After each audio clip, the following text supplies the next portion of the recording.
Merhabalar.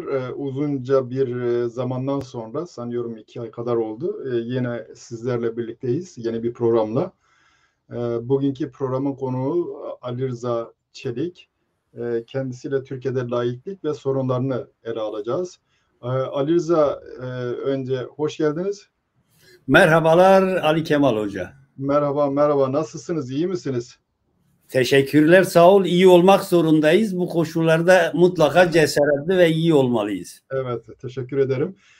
Ali Rıza daha önceden, Ali Rıza'nın kendisiyle birlikte daha önceden bir program yapmıştık. Koçgiri üzerine. Onu oradan mutlaka tanırsınız. Bazı izleyicilerimiz eğer programı izlemişlerse. O zaman biz Ali Rıza'nın kitabı üzerine konuşmuştuk. Koçgiri üzerine bir kitabı var. Ayrıca Ali Rıza'nın başka bir arkadaşla birlikte çıkardıkları başka bir çalışması daha var. Eğer yanınızda varsa onu da gösterebilirsiniz Ali Rıza. Bilmiyorum, görünüyorsa böyle. Evet, görünüyor, evet. Abeş Şerefiye, Koçgiri Zara'ya bağlı bir bölge. Zamanında etnik olarak epey karışık bir bölge. Hem Ermenilerin, hem Rumların, hem Kürtlerin, hem Türklerin yaşadığı bir bölge. Burada onlarla ilgili geçmiş tarihi bilgiler var. Tabii ben kendim okumadım. Ali Rıza biliyor. Önemli.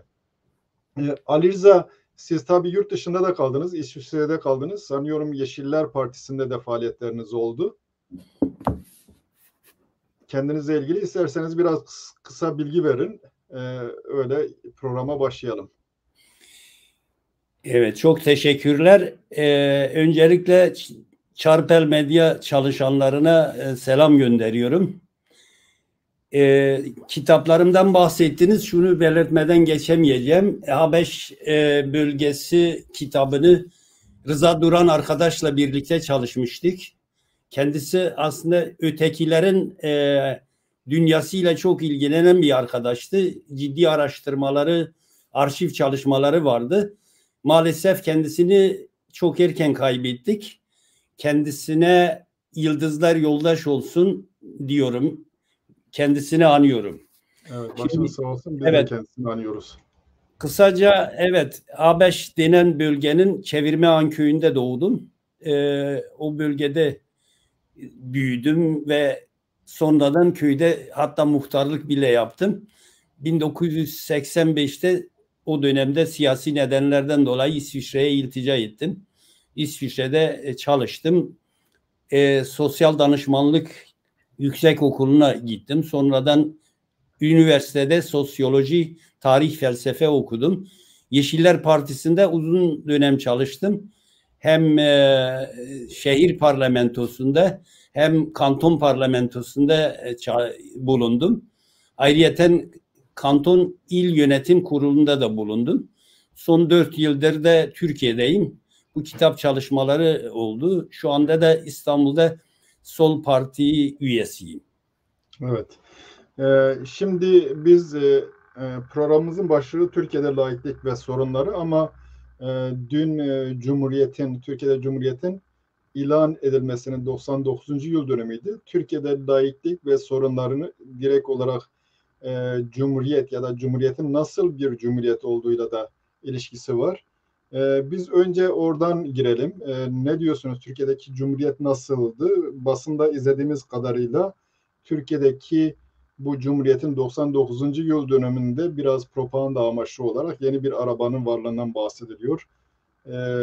Ne diyorsunuz? Yani bu herhangi bir arabaya mı ulaşmak daha mühim Cumhuriyet açısından, yoksa diğer alanlarda, kültürel ve demokratik alanlarda Cumhuriyet'in özüne yakışır değişiklikler yapılması mı daha önemlidir?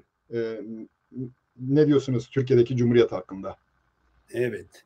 Önce şunu belirteyim. Konu çok kapsamlı olduğu için bazı detaylar belki bu akşam değinilmemiş olabilir ya da belki dil sürçmesi olabilir. İzleyicilerden o konuda şimdiden affola diye giriş yapayım. Evet, bugün Cumhuriyet'in 99. yılı kutlandı. Ben medyada izlerken Cumhuriyet kurucularına övgüler diziliyor. Kadınların seçme seçilme hakkı konuşuluyor. kamu iktisadi teşebbüslerinin yararları konuşuluyor. Köy enstitüleriyle başlayan eğitimin tabana yayılması gibi reformlar konuşuluyor. Elbette bunlar gözden kaçırılamaz. Ama aynı zamanda 99 yıllık Cumhuriyet'ten sonra da medyada, politikada, eğitimiyle, sivil kurumlarıyla toplum laikliğin birçok temel sorunlarını konuşuyor. Bunlar da 99 yıldır toplumun gündeminde düşmemiş. Örneğin İstanbul Sözleşmesi iktidar ve Diyanet el ele bir geceden dini saygılarla iptal ettiler. Kadınlara o anlamda biçilen rol vesaire, LGBT'leri davranış birçok uygulama dışı da konuşuluyor Türkiye'de. Ayrıyeten tarikat ve cemaatlerin eğitim kurumlarına hangi düzeyde yerleştikleri konuşuluyor. Dini saygılar ya medya üzerindeki baskılar ve devlet yetkililerin doğrudan kültürel etkinlikleri iptal ettikleri konuşuluyor ki yasaklara dair kararların ardında Müdafaa-i İslam Hareketli adlı oluşum 14 konseri kendilerinin iptal ettirdikleri konuşuluyor. Biraz daha açarsak son günlerde özellikle Cumhuriyet'in kuruluşundan beri sorun olarak kalan 25-30 milyona varan Alevi toplumunun eşit yurttaşlık sorunları konuşuluyor. Yani bu tür sorunlar, ciddi sorunlar konuşuluyor ki halen milletvekilleri sen Müslüman değilsin, neden konuşuyorsun bile söyleyebiliyor. Yani buna benzer birçok sorunu sayabiliriz. Yine dini sahiplerle faiz, iş kararları, fakirlik ve benzeri durumlar kaderle açıklanıyor ve bu konuda fetvalar veriliyor. Bu örnekleri çoğaltabiliriz ama bunlar doğrudan laikliği ilgilendiren meseleler. Şimdi diyeceksiniz ki bunların Cumhuriyet'le bağlantıları ne? Şimdi çok genelleme yapmak doğru olmaz ama yukarıda saydık bazı kazanımları. Ama gerek demokratik bir toplum olma noktasında gerekse eşit yurttaşlık konuları, yani biraz önce Alevilikten bahsettim. Buna işte dil gruplarını da dahil edebiliriz. Benzeri birçok şeyler. Bu tür şeylerin doğrudan Cumhuriyet'in kuruluş aşamasındaki yasalarla bağlantıları var. Bugüne kadar da onlar sürüp gelebilmiş. Yani çözülmeyen sorunlar olarak kalabilmiş. Bu konulara daha sonra tekrar döneriz. Ama 29 Ekim'le ilgili böylelikle özetlemiş olayım. Evet, ben isterseniz izninizle bir iki şey ekleyeyim Cumhuriyet'le ilgili. Yani bu Cumhuriyet konusunda en temel belgelerden ya da yazarlardan bir tanesi Jean-Jacques Rousseau. Bu özgürlük üstüne gene Mill, bu yazarların yazdıkları önemlidir. Cumhuriyet işte Avrupa dillerinde republik, diğerlerinden farklı olarak zaten bir toplum sözleşmesinden bahsediliyor. Diğerlerin bunun gündeme gelmesinin sebebi de şudur: daha önce yetki, hükümranlık sınırlı kesimlerin elindeyken bu hükümranlığın topluma devredilmesinin adı Cumhuriyet. Peki bu hükümranlık topluma nasıl devredilecek? Bunun mekanizmaları nedir? Bunun en baştaki mekanizması seçimdir. Ama Türkiye'de Cumhuriyet ilan edildikten sonra uzun bir dönem Türkiye tek partili yönetimle yönetildi. Yani bu bakımdan Türkiye'de Cumhuriyet'ten bahsedebilmek mümkün değil. Cumhuriyet'in ismi var ama öteden beri var olan teokratik devlet anlayışı hakların teslimi değil, hakların bir grup azınlık tarafından kullanılması devam ede gelmiştir. Her ne kadar çoğulcu sisteme de daha sonra geçilmiş olsa bile Alevi ve Kürtlerin dışlanmasında da görülebileceği gibi burada demokratik bir cumhuriyetin özü olması gerekli olan bir demokrasiden bahsedemeyiz. Onun yerine göz boyama türünden bir cumhuriyetten bahsedebiliriz. Kısaca benim söyleyeceklerim bunlar. Biz tabii bu konuyu ele alırken özellikle bu Alevi kesimlerin kafaları son derece karışık. Onlarla ilgili bazı tartışmalar oluyor. Kimisi kültür diyor, kimisi Kültür Bakanlığı'na bağlayalım diyor. Alevilerin kendisi işte dindir, din değildir gibi şeyler, o tür şeyleri, ilkesel sorunları netleştirip tartışacaklarına bakıyoruz. Onların kafası da karışık değil. Bu belli ki diğer kesimlerin otokratik devlet anlayışını insanlara don biçmeye, insanlara din biçmeye, insanlara fikir biçmeye alışmış olan kesimlerin onlarla ilgili karar vermesi sonucunu getiriyor. Bunları açıklığa kavuşturabilmek için şöyle bir başlangıç yapalım. Laiklik nedir? Cumhuriyetin olmazsa olmaz şartlarından bir tanesi olan laiklik nedir? Nasıl bir gelişim gösterdi?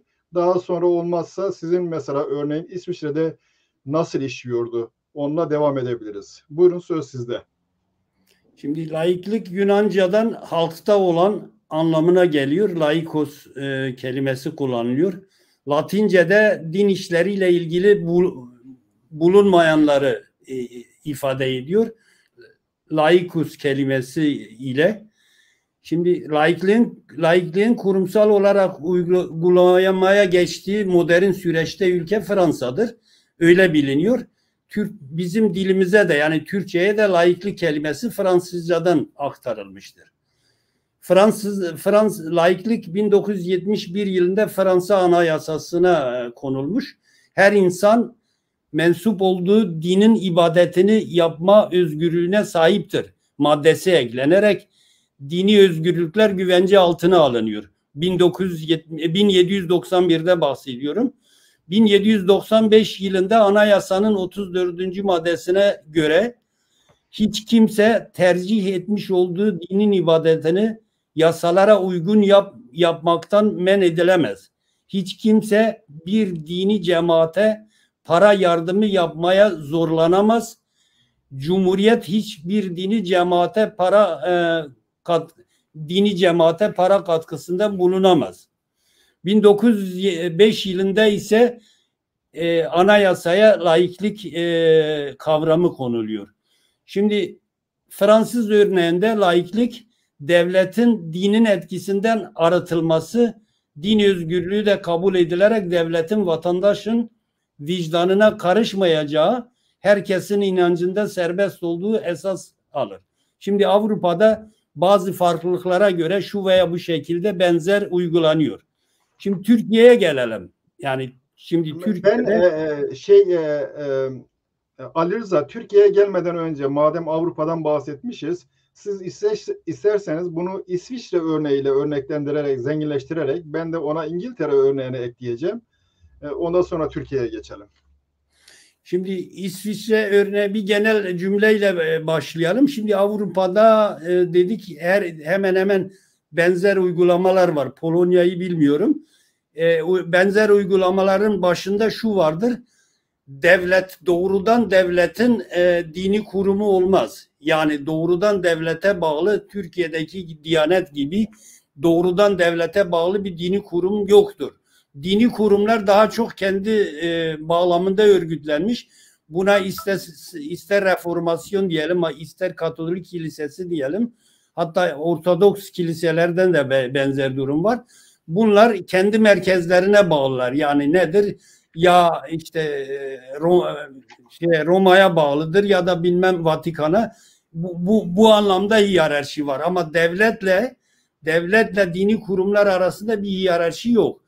İsviçre örneğinden alırsak İsviçre biraz desentral bir sisteme sahip. Yani kantonların kendisinin bazı şeyleri düzenleme durumu söz konusu. Örneğin vergilendirme konusunda şu yok. İsviçre'de düzenli oturumu olan herkes kendisi senelik vergi beyannamesinde bulunuyor. Eğer kendisi burada belirtmiyorsa, yani kiliseyle ilgili vergi ödeyeceğini belirtmiyorsa, kiliseyle ilişkisi olmayan ve bu beyanda bulunmayanlardan vergi alınmaz. Yani ancak gönüllü verenler alıyor. Bu genel bir durum. Yani bu anlamda Avrupa'da da İsviçre'de de Türkiye'dekinden çok farklı bir gidişat var. Böyle kabaca böyle özetleyeyim. Evet, ben de bu örneği, sizin verdiğiniz örneği İngiltere örneğiyle zenginleştireyim. İngiltere'de şimdi e,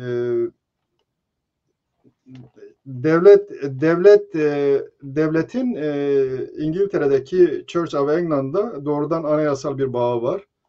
E, İngiltere'deki yasalarda herkes e, inanma ve inanmama özgürlüğüne sahiptir. %59 toplumun %59'u kendilerinin Hristiyan olduğunu söylemiş. Mesela 2011 yılında %5 kadarı Müslüman olduğunu söylemiş. Diğer gruplardan da var. Onların oranları daha az.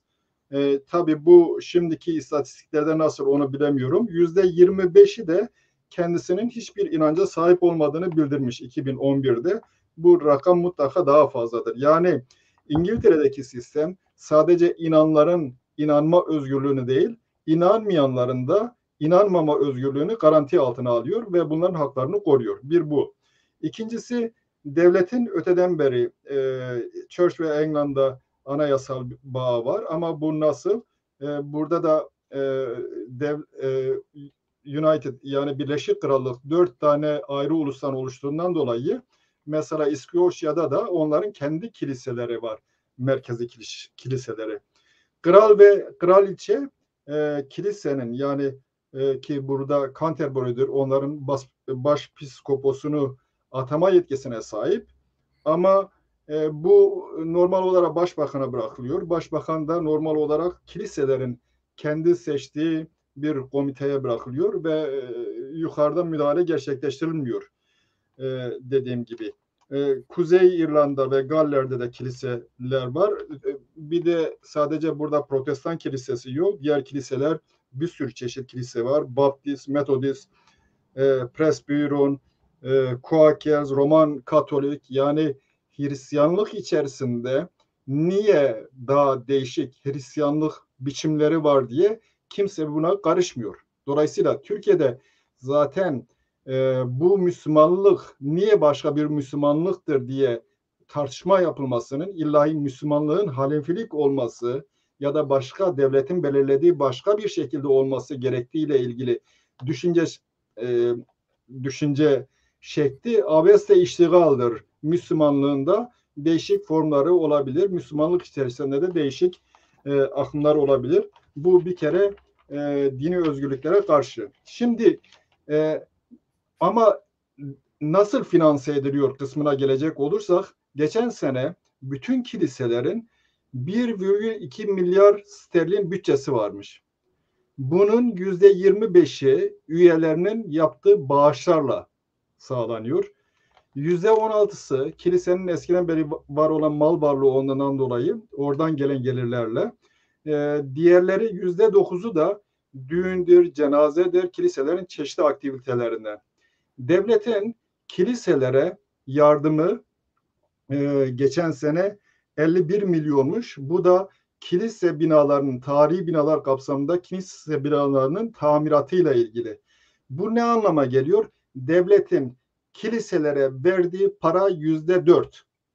Sadece o da maaşlar için değil, tamiratla ilgili işler için. Yani çalışanları kiliseyle devletin bu bağına rağmen çalışanların ücretlerinin ödenmesi devlet tarafından karşılanmıyor. Devlet aynı zamanda kiliseler dışında diğer farklı inanç gruplarına da maddi yardım yapıyor. Tabii bu koşullara bağlıdır. Bunun için de ayrılmış bir bütçe var. Müslüman kesimlerden de bunlar alıyor. Aynı bu yardımlardan alıyor. Diğer tarafta mesela diğer inançların örneğin Hanuka var şeylerin, Yahudilerin ya da Diwali var Hinduların. Ondan sonra Ramazan ya da Kurban Bayramı, sonra Siklerin bayramı var. Bunların hepsinin bayramları yani takvimlerde şey olur. İsterlerse bunlar çalışmazlar. İzinli olurlar. Şimdi böyle bir durum var devlette şey arasında. Şu tabii bir sorun değil mi? Yani bu Alevilerle ilgili meseleler tartışılırken laiklik çerçevesinde bu Diyanet işlerini bizzat devlet tarafından finanse edilmesi, devletin bir organı olması, belki ileride değinebiliriz. Bu yetmezmiş gibi devletin daha da büyütülerek cemevlerinin de bu şey içerisine alınması, yani laikliğe uyar mı? Şimdi biraz Evet. önce din ve dinsizlikten bahsettin. Yani benzer durumlar İsviçre'de de söz konusu. Şimdi İsviçre'de zaten genellikle vergi beyannameleri yapılırken ya da nüfus sayımları yapılırken şeyi bildiriliyor. Yani işte ait olduğun inanç grubu. Bu herhangi biri olabilir ya da hiçbiri olmayabilir. Yani yok diyebilirsin. Bu tür şeyler oluyor. Ayrıca finansal konuda bu biraz önce bahsettim. Yani belli vergi payları oluyor. O bahsettim, onu da verenler veriyor. Onun dışında devletin doğrudan kiliseyi finansesi söz konusu değil. Ben bunu hem şehir parlamentosunda gördüm hem de kanton parlamentosundayken özelde kilise diyelim bir projesi varsa bir şey yapmak istiyor.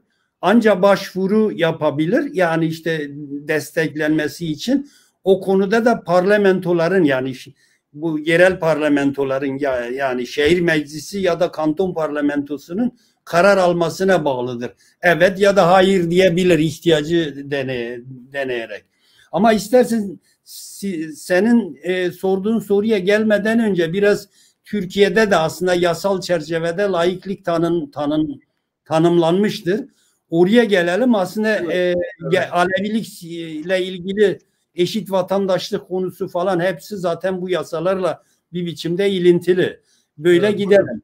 buyurun Şimdi daha daha iyi olur. Evet. biraz önce Fransa modelinden bahsettim. Aslında anayasal çerçevesiyle Türkiye'de de benzer bir çerçeve var. Anayasada benzer maddeler var. Şu iki maddeyi özetleyerek okuyayım. Yani anayasanın 10. maddesi şunu diyor. Herkes dil, ırk, renk, cinsiyeti, siyasi düşünce, felsefi inanç, din, mezhep ve benzeri, burada dil ve din diyor, sebeplerle ayrım gözetmeksizin kanun önünde eşittir. Bir ek fıkrası da şunu diyor: kadınlar ve erkekler eşit haklara sahiptir. Devlet bu eşitliğin yaşama geçmesini sağlamakla yükümlüdür. Bu anayasanın 10. maddesi. Anayasanın 24. maddesi şunu diyor: herkes vicdan, din, inanç ve kanaat hürriyetine sahiptir. 14. madde hükümlerine aykırı olmamak şartıyla burada da bu 14. maddede devletin ülkesi ve milliyetiyle bölünmez bütünlüğü bozmayı ve insan haklarına dayanan demokratik ve laik cumhuriyet konusunu gündeme getiriyor. Kimse yani bu 14. maddeye hükümlerine aykırı olmamakla biraz sonra yorumlarım şartıyla kimse ibadete, dini ayin ve törenlere katılmaya, din, inanç ve kanaatlerini açıklamaya zorlanamaz.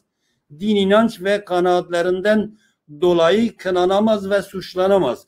Burada bir çelişki var. Çelişki de şu: bir tarafta her şey serbest ama öbür tarafta yani işte bu bölünmezlik konusu bazen daha sonra geleceğiz.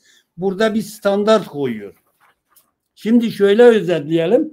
Bu okuduğumuz anayasanın hükümlerine göre devlet hiçbir inanca karşı yasaklayıcı ve zorlayıcı olmaz. Böyle anladım ben. Peki 99 yıllık Cumhuriyet tarihinde uygulama pratiği böyle mi? Şimdi buna evet demek mümkün değil. Hayır. Bunun birçok nedeni var. İstersen şimdi oraya doğru gidelim. Evet, buyurun. Buyurun. Şimdi Türkiye'de laiklik tartışmaları genellikle din-devlet ilişkileri düzenlemesi çerçevesinde yürütülüyor. Genellikle yani resmi tartışmalarda toplumdaki de burada ya din etkisizleştiriliyor gerekçesiyle laikliğe karşı çıkılıyor ya da devlet din ilişkileri iç içe olması eleştiriliyor. Yani bir defa bu durum söz konusu. Ama Türkiye'de laiklik sadece devlet-din ilişkilerinde bir sorun değil. Yani bununla sınırlı değil. Yaşamın tüm alanlarını ilgilendiriyor. Günümüzde Diyanet, tarikat ve cemaatler devlet ilişkilerini de kullanarak sadece kurumsal alanda değil, ekonomi, spor, medya, kültür ve şahıslarla ilgili de birçok toplumsal alanda etkilerini sürdürüyorlar. Evet. Şimdi ne kuruluş aşamasında, Cumhuriyet'in kuruluş aşamasında ne de sonraki dönemlerde o çoğulculuk yapısı dikkate alınarak ne demokratik bir toplum oluşturma konusunda yeterli bir adım atılmış, aslında ne de laiklik konusunda. Burada bir sorunlar çözülmek istenmemiş. Bunun nedeni de ideolojik ve dinsel sahiplerdir. Bu sorunlar da günümüze kadar bir biçimde sürüp geliyor. Bunun 4 temel nedenini sayabiliriz. Birincisi, bu biraz önce de söylediğim gibi yani devletin kuruluş aşamasındaki yasalarla ilgili. 20 Nisan 1924'te yürürlüğe giren anayasanın 2. maddesi, Türkiye devletinin dini İslam'dır, resmi dil Türkçedir, makarı Ankara şehridir diyor. Aslında sorunun önemli bir bölümü burada düğümleniyor bu 2. maddede. Ondan sonra aslında bunu tamamlayan şeyler var. Tevhidi Tedrisat Kanunu 1924'te yine kabul edildikten sonra tekke ve zaviyeler kapatılır, medreseler kapatılarak yerine ilahiyat fakülteleri açılır. Üçüncü sorun da tekke ve zaviyeler kanunu. Şimdi biraz önce Alevilikten falan bahsettik. Aslında bu madde bu konuda çok önemli. 1925'te devreye sokuluyor. Bu yasayla tekke, zaviye ve türbeler kapatıldı. Türbedarlıklar ile şeyhlik, dervişlik, müritlik, dedelik, seyitlik, çelebilik ve bir takım unvanlar kaldırıldı. Şimdi burada birçok tartışmaya yol açabilir. Yani şimdi tarikatlar vesaire, ama neyi neden ayıracaksın? İşte bu maddeyle anayasanın biraz önce İslam tarifini yapan 2. maddeyi birleştirdiğimiz zaman toplumdaki o inanç topluluklar da yani farklı topluluklar da işte tam da burada frenleniyor. Bu çok önemli bir durum. Yani Alevilerin bugüne kadar 99 yıldır eşit yurttaşlık sorunun çözülememiş olması, Alevileri bu bağlamda tarikatlar sınıfına sokup böylelikle sınırlandırmış olmaları. Şimdi 4. sorun da şu: devlet kurumu olarak Diyanet İşleri Başkanlığı. Biraz önce konuya değindik biraz. 3 Mart 1924'te kuruluyor ve Başbakanlığa bağlanıyor. Amaç, İslam dininin inançları, ibadet ve ahlak esasları ile ilgili işleri yürütmek, din konusunda toplumu aydınlatmak ve ibadet yerlerini yönetmekle görevli olarak belirlenir. Şimdi bu Diyanet o tarihten bu yana devlet tarafında finanse ediliyor. Bugün yaklaşık, herhalde yanılmıyorsam, 15 milyar civarında bütçesi var. Birkaç bakanlık kadar olduğu söyleniyor. Bu Diyanet 2018'de de Cumhurbaşkanlığına bağlanıyor. Yani özetlersek 1924'ten beri Diyanet doğrudan bir devlet kurumu olarak işlev görüyor. Şimdi burayı biraz özetleyelim kendi dilimizde. Şimdi Cumhuriyet tek millet ve tek din ana fikri üzerinde kurgulanır ve kurumlaştırılır. Diyanet'in bir devlet kurumu olarak belirlenmesi, resmi statüko dışında kalan diğer inançlar, dillere eşit mesafede yaklaşmaz. Yani burada biz her ne kadar bugün Alevilikte de işte Kürt sorunun, Kürtlerin dilinde de bahsetsek, bunlar öyle bugünün sorunları değil. Yani bunların temelleri 1924'lerde atılıyor. Biraz sonra aslında Osmanlı'dan Cumhuriyet'in kuruluş aşamasında bunlara neden olan şeyleri biraz açmaya çalışacağım. Evet. Şöyle bir soru sorayım, belki biraz biraz çarpıcı bir soru olacak. Yani bir taraftan devlet dini özgürlüklere, herkesin kendi inancını belirleme hakkına sahiptir derken, diğer taraftan o inanca sahip olanların kendi inançlarını yerine getirmemesi için bir kanun düzenlemesi yapıyor ve yasakları getiriyor. Bu Evet. yasaklamalarla Aleviler elbette büyük bir darbe yiyor ama sadece Aleviler değil. Kökeni Hint inancına dayanan mesela Nakşibendilik de zarar görür. Şafilik de zarar görür. Farklı olanların hepsi bir şekilde bundan etkilenir. Bu durumda bu farklı olanların yani ya inanç bize aittir, biz sizin rakibiniz değiliz, siz niye müdahale ediyorsunuz deyip de devlete karşı ortak ses çıkarmaları gerekirken bunlar bir taraftan birbirlerine düşüyorlar. Elbette burada devlet politikasının önemli bir şeyi var. Çeşitli biçimlerde çeşitli akımlar, ezilen ve susturulan bu dini akımlar devletin yanında yer alıyor. Biz Aleviler bahsine gelecek olursa 1924'teki bu uygulama, kanun değişikliği bizzat Mustafa Kemal'ın yönetimde olduğu dönemde onun direktifleriyle gerçekleşmiş. Buna rağmen Aleviler içerisinde kendilerine yapılan bu müdahaleye rağmen, onun inançlarına yapılmış olan bu müdahaleye rağmen Alevi sevgisinin, Mustafa Kemal sevgisinin nedenini nasıl açıklamak lazım? Bu yaygın mı? Bu nasıl açıklanabilir? Ya yani bunu böyle bir cümleyle açıklamak çok zor ama şeydir yani şimdi burada birçok mekanizmalar devreye giriyor. Yani evet, her şeyden önce örneğin işte biraz önce saydığımız bazı reformların topluma yansıması, yani modernitenin topluma yansıması. Eskiden şöyle özetleyeyim, işte şeker bulmazken şeker bulan, ayakkabı yokken ayakkabı bulan, işte bir yerden bir yere gitmek için ulaşım sorunu gören vesaire. Yani birçok mekanizmalar devrede.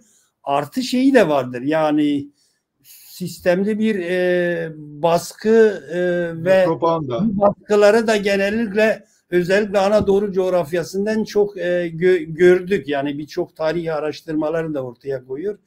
Her baskıyı bir bir eşkıyalıkla bağlantı kurarak yapmak vesaire. Yani suçluları birisi hepiniz değilsiniz. Çünkü bu yani buna benzer birçok mekanizmalar devrede.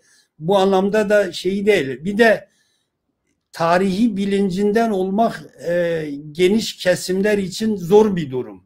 Yani bir araştıran birisi bunu görebiliyor. Şimdi bazı şeyleri görmek yetmiyor. Biz şu anda bir program yapıyoruz. Ama bunun topluma yansıyıp yansıyamayacağını, bunun ne kadar etkisinin olup olmayacağını bilmiyoruz.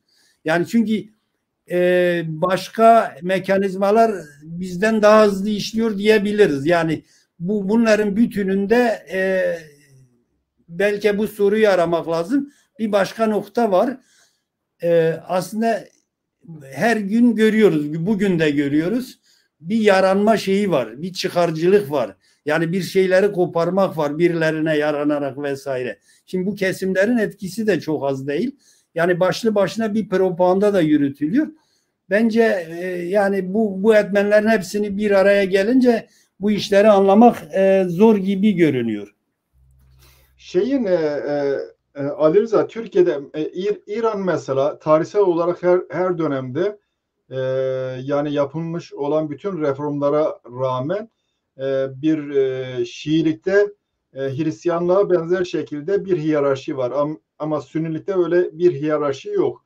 Bunlar kendisini her zaman devletin rakibi olarak görmüşler. O yüzden fırsat bulunca iktidar olmak istemişler. Peki Türkiye'de ya da Osmanlı'da dinin devlet karşısında böyle alternatif olma gibi bir şeyi var mı? Saiki var mı yani? Daha Cumhuriyete gelmeden önce de. Ya yoksa biraz emindir yani din laiklik sorunu biraz aydınlanmayla da bağlantılı diye düşünüyorum.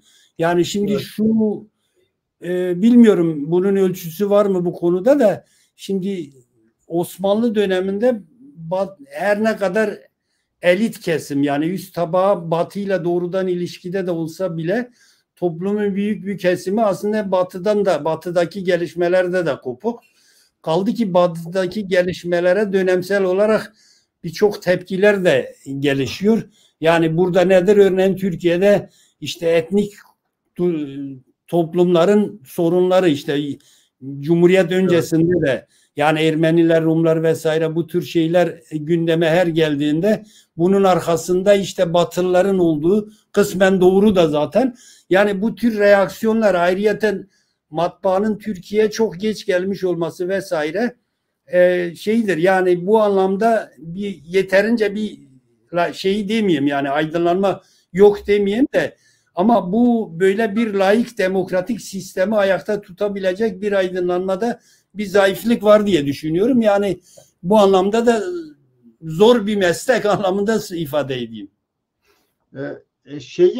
Tabii şöyle bir durum olsa, yani Türkiye'de diyelim, din devletin bir rakibi olarak devletten işte devletin yetkilerini alma, iktidar olma gibi bir şey olsa, o zaman biraz durum anlaşılır. Devletin kendisini koruma refleksi falan anlaşılabilir, ama sanıyorum şeyden beri, yani 2. Mahmut'tan beri en azından dinin böyle bir şeyi kalmamış. İran'da ise durum daha farklı.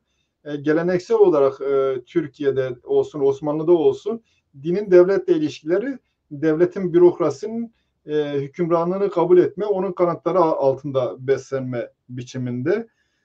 Tabii Hristiyanlıkla İslam'ın şöyle bir farkı da var. İslam siyasal bir düşünce olarak, ideoloji olarak, direkt olarak devlet yönetmeye aday bir şey olarak Hazreti Muhammed'in inancı çıkıyor. Hristiyanlıkta öyle yok. Hatta İsa'da, İncil'de şöyle bir şey de geçer, laikliğe örnek olarak gösterilebilecek. Sezar'a ait olan şeyler Sezar'a, Tanrı'ya ait olan şeyler Tanrı'ya verin. Mat 22-21'de geçer. Yani dini alan bize ait, devleti yönetme alanı size ait. Biz buna karışmayacağız.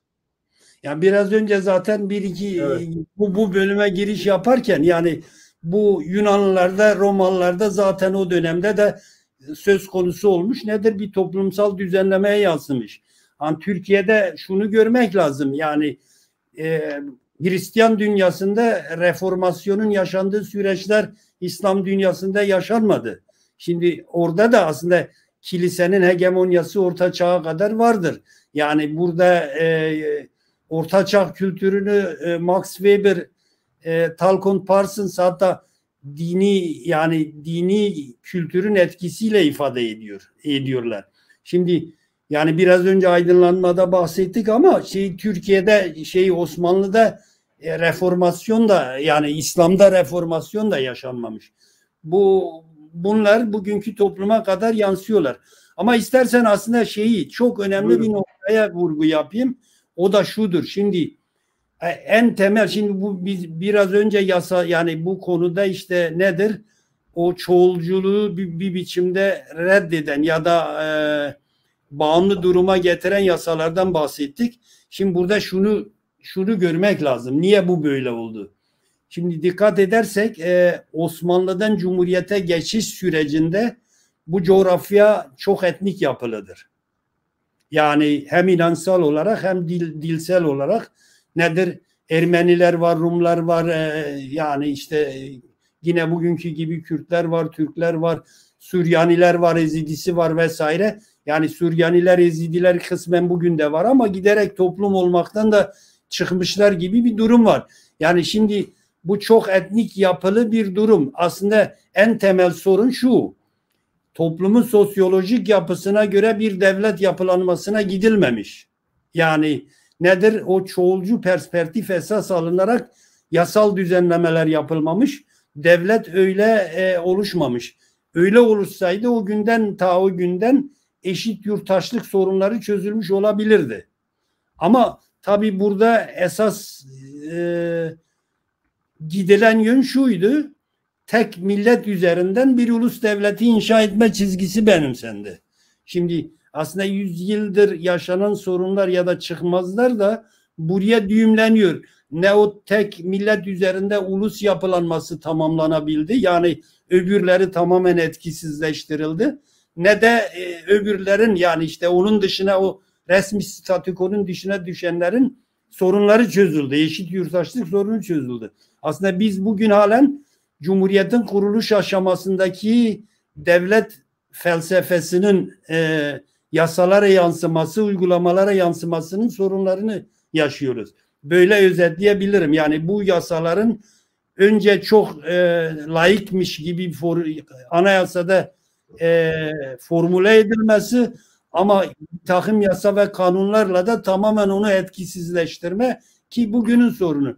Şöyle özetleyerek bu bölümü bitireyim.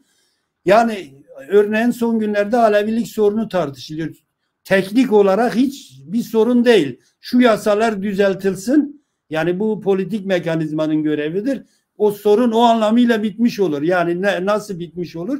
Aleviler bir inanç grubu olarak tanınmış olur. Bu kadar basit diye düşünüyorum. Ama tabii bu isteniyor mu? Çok ayrı bir mesele. Bence aslında istenmediğini görüyoruz. Daha sonra Alevilik bölümüne gelince o konuya da o konuyu biraz açarız.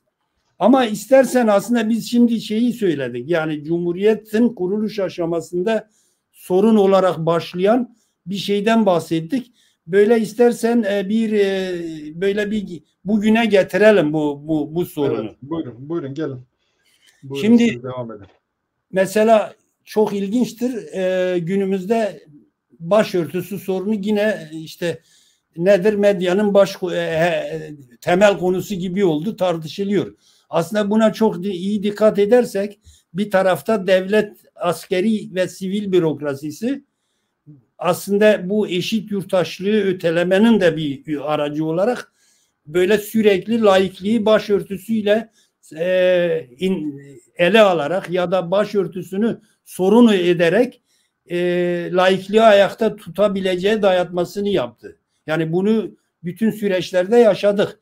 Bunun karşısındakiler de aslında tam tersine İslamcı kesim de onlar da başörtüsünü kullanarak kendi dini ideolojik şeylerini yayma açma şeyine girdiler. Burada paradoksik görünür ama aslında bu toplumun demokratikleşmesinin önünü tıkayan bir durum olarak her iki taraftan görebiliyoruz. Bu benim yorumum. Bir başka nokta şunu görüyoruz. Antikomünizm refleksiyle ta 50'li 60'lı yıllardaki yani devlet, kontrgerilla, CIA'ya bilmem birçok şeyler bunu devreye sokarak ki bundan bahsedersek Gülen'i bir tarafa bırakamayız. Gülen de yani burada dini motifler de kullanılarak aslında bununla toplumu yine bir yerlere çekme sürecini görüyoruz. Bir Maraş olayı, bir Çorum olayı, bir Sivas Malatya olayı gibi bunu çoğaltabiliriz. Hatta bir Sivas Madımak durumu vesaire. Yani burada antikomünist refleksle aslında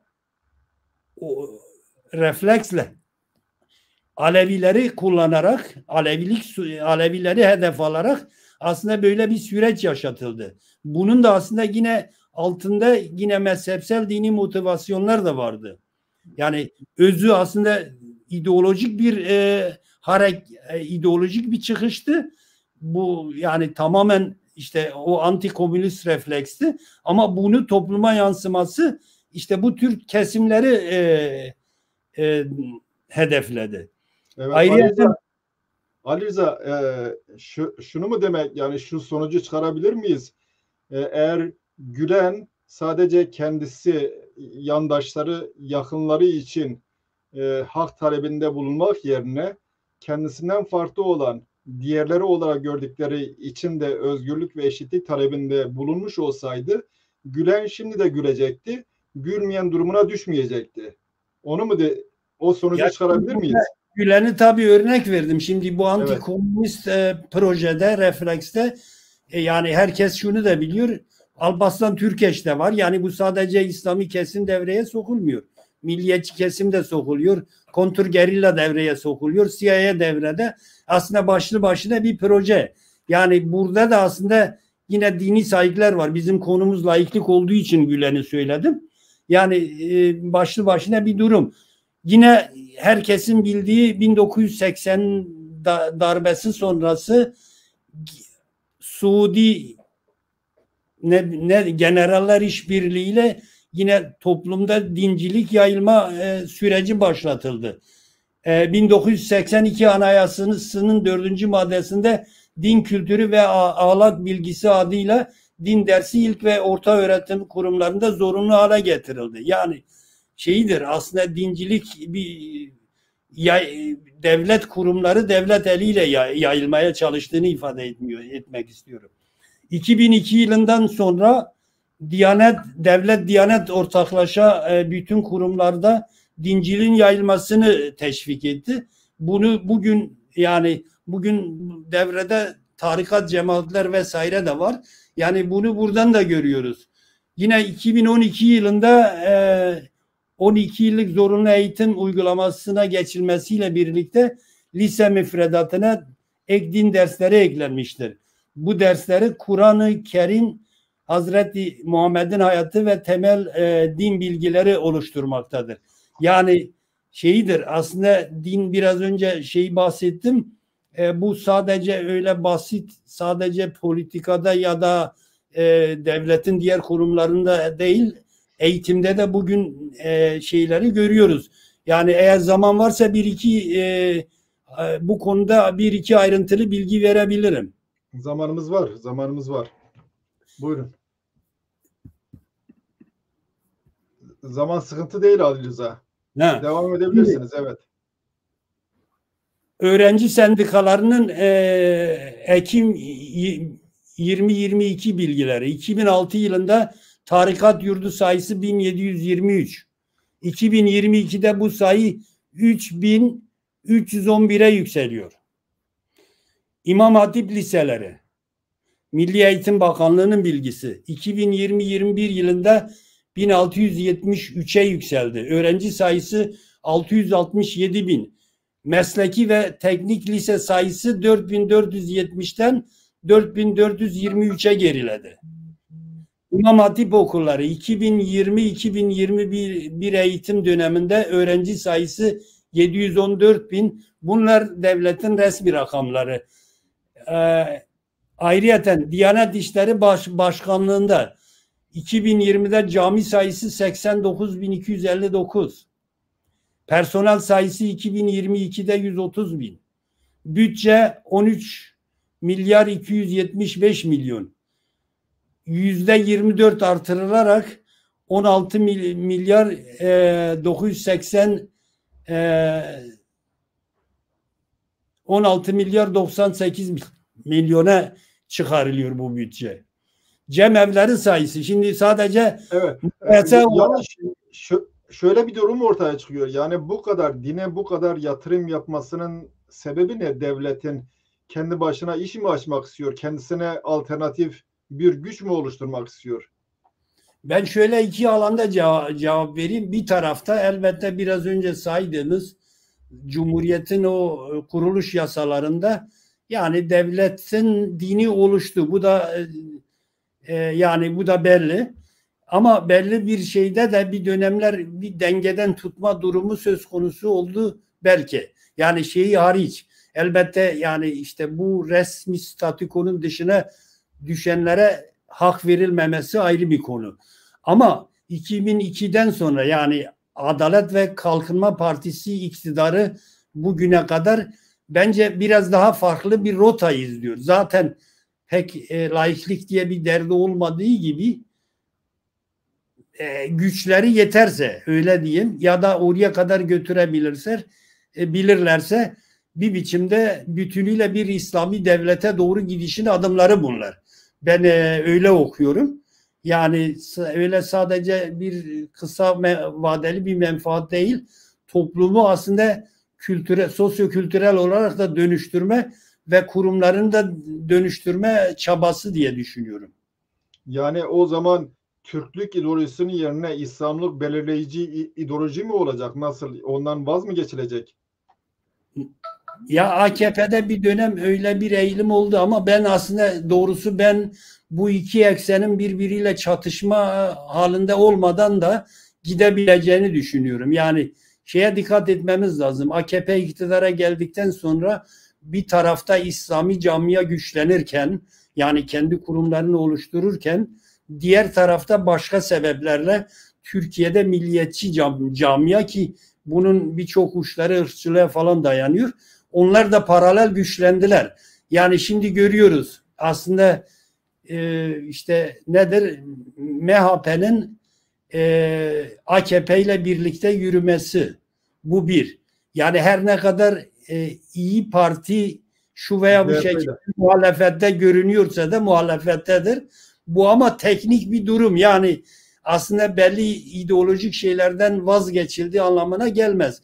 Biraz daha belki böyle işte orta nedir, liberal kesimi çevresine alan, biraz liberalizme de yer tanıyan ama milliyetçilik konusunda benzer gidişatı sürdüren, İslamcılık konusunda da ya da laiklik konusunda da diyeyim, belki İslamcı doğru olmaz.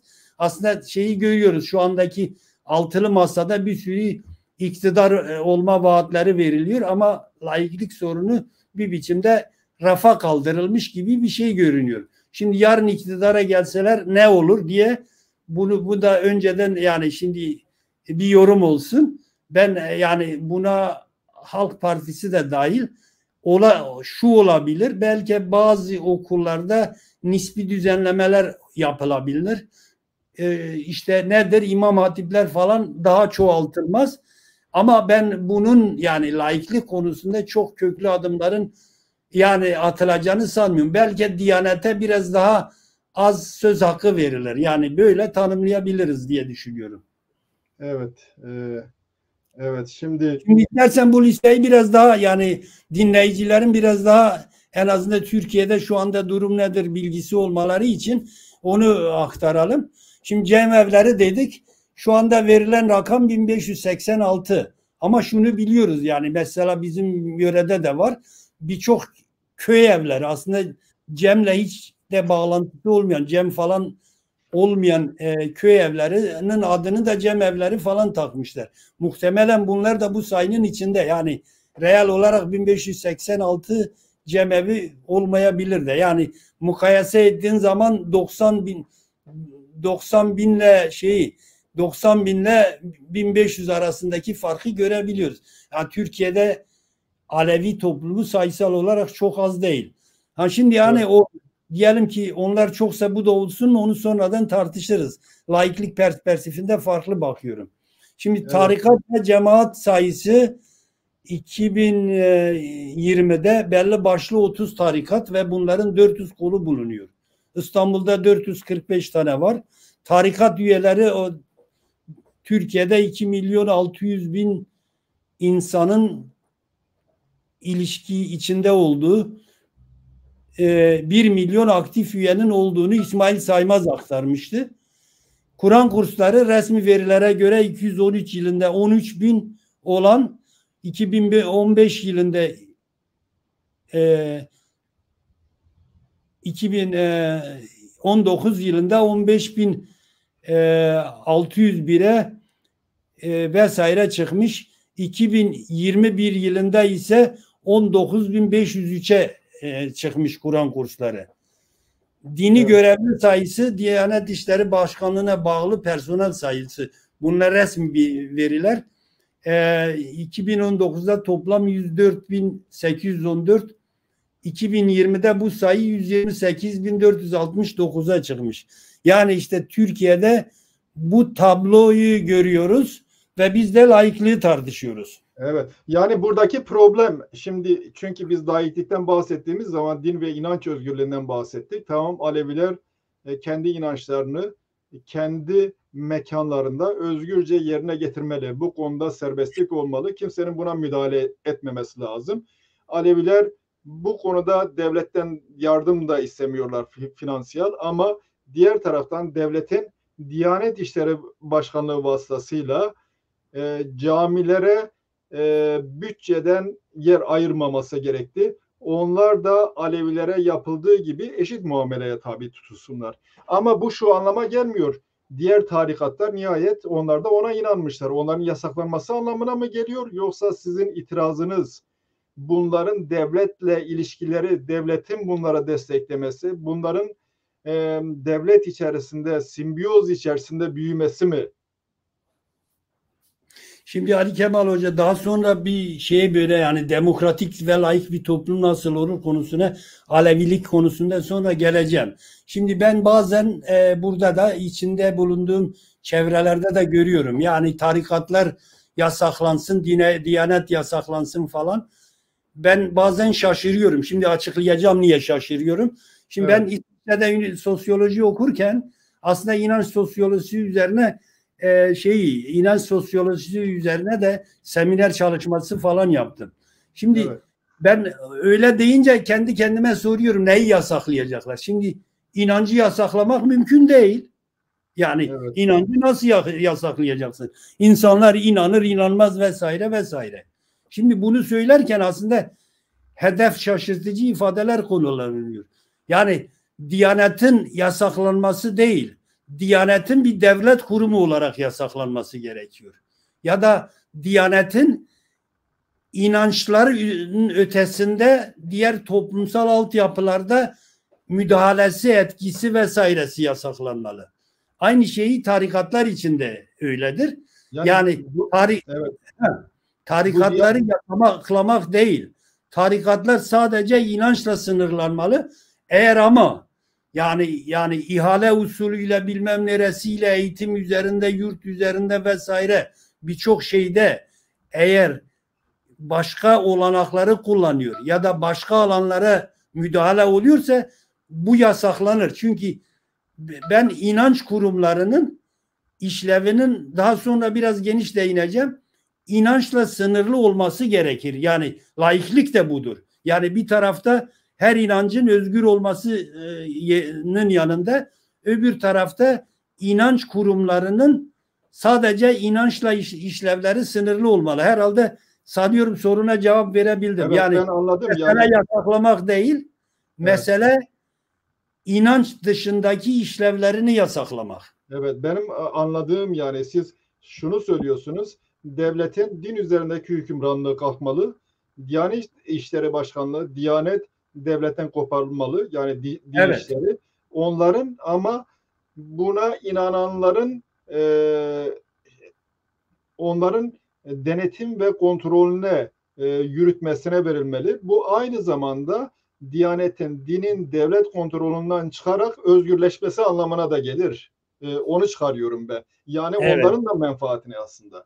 Ve devletten bahsettin. Devlet tüm inançlara aynı mesafede olmalı. Evet. Evet. Yani devletin dini olmaz. Yani bu bir defa kabul edilmeli. Ben o konuda devletin diyaneti de olmaz diye söyleyebilirim. Böyle bir şey laik bir toplumda olmaz. Yani Türkiye'nin laiklik konusunda yasaları bir tarafa bırakırsak yani anlattık. En temel sorunu burada yatıyor. Evet.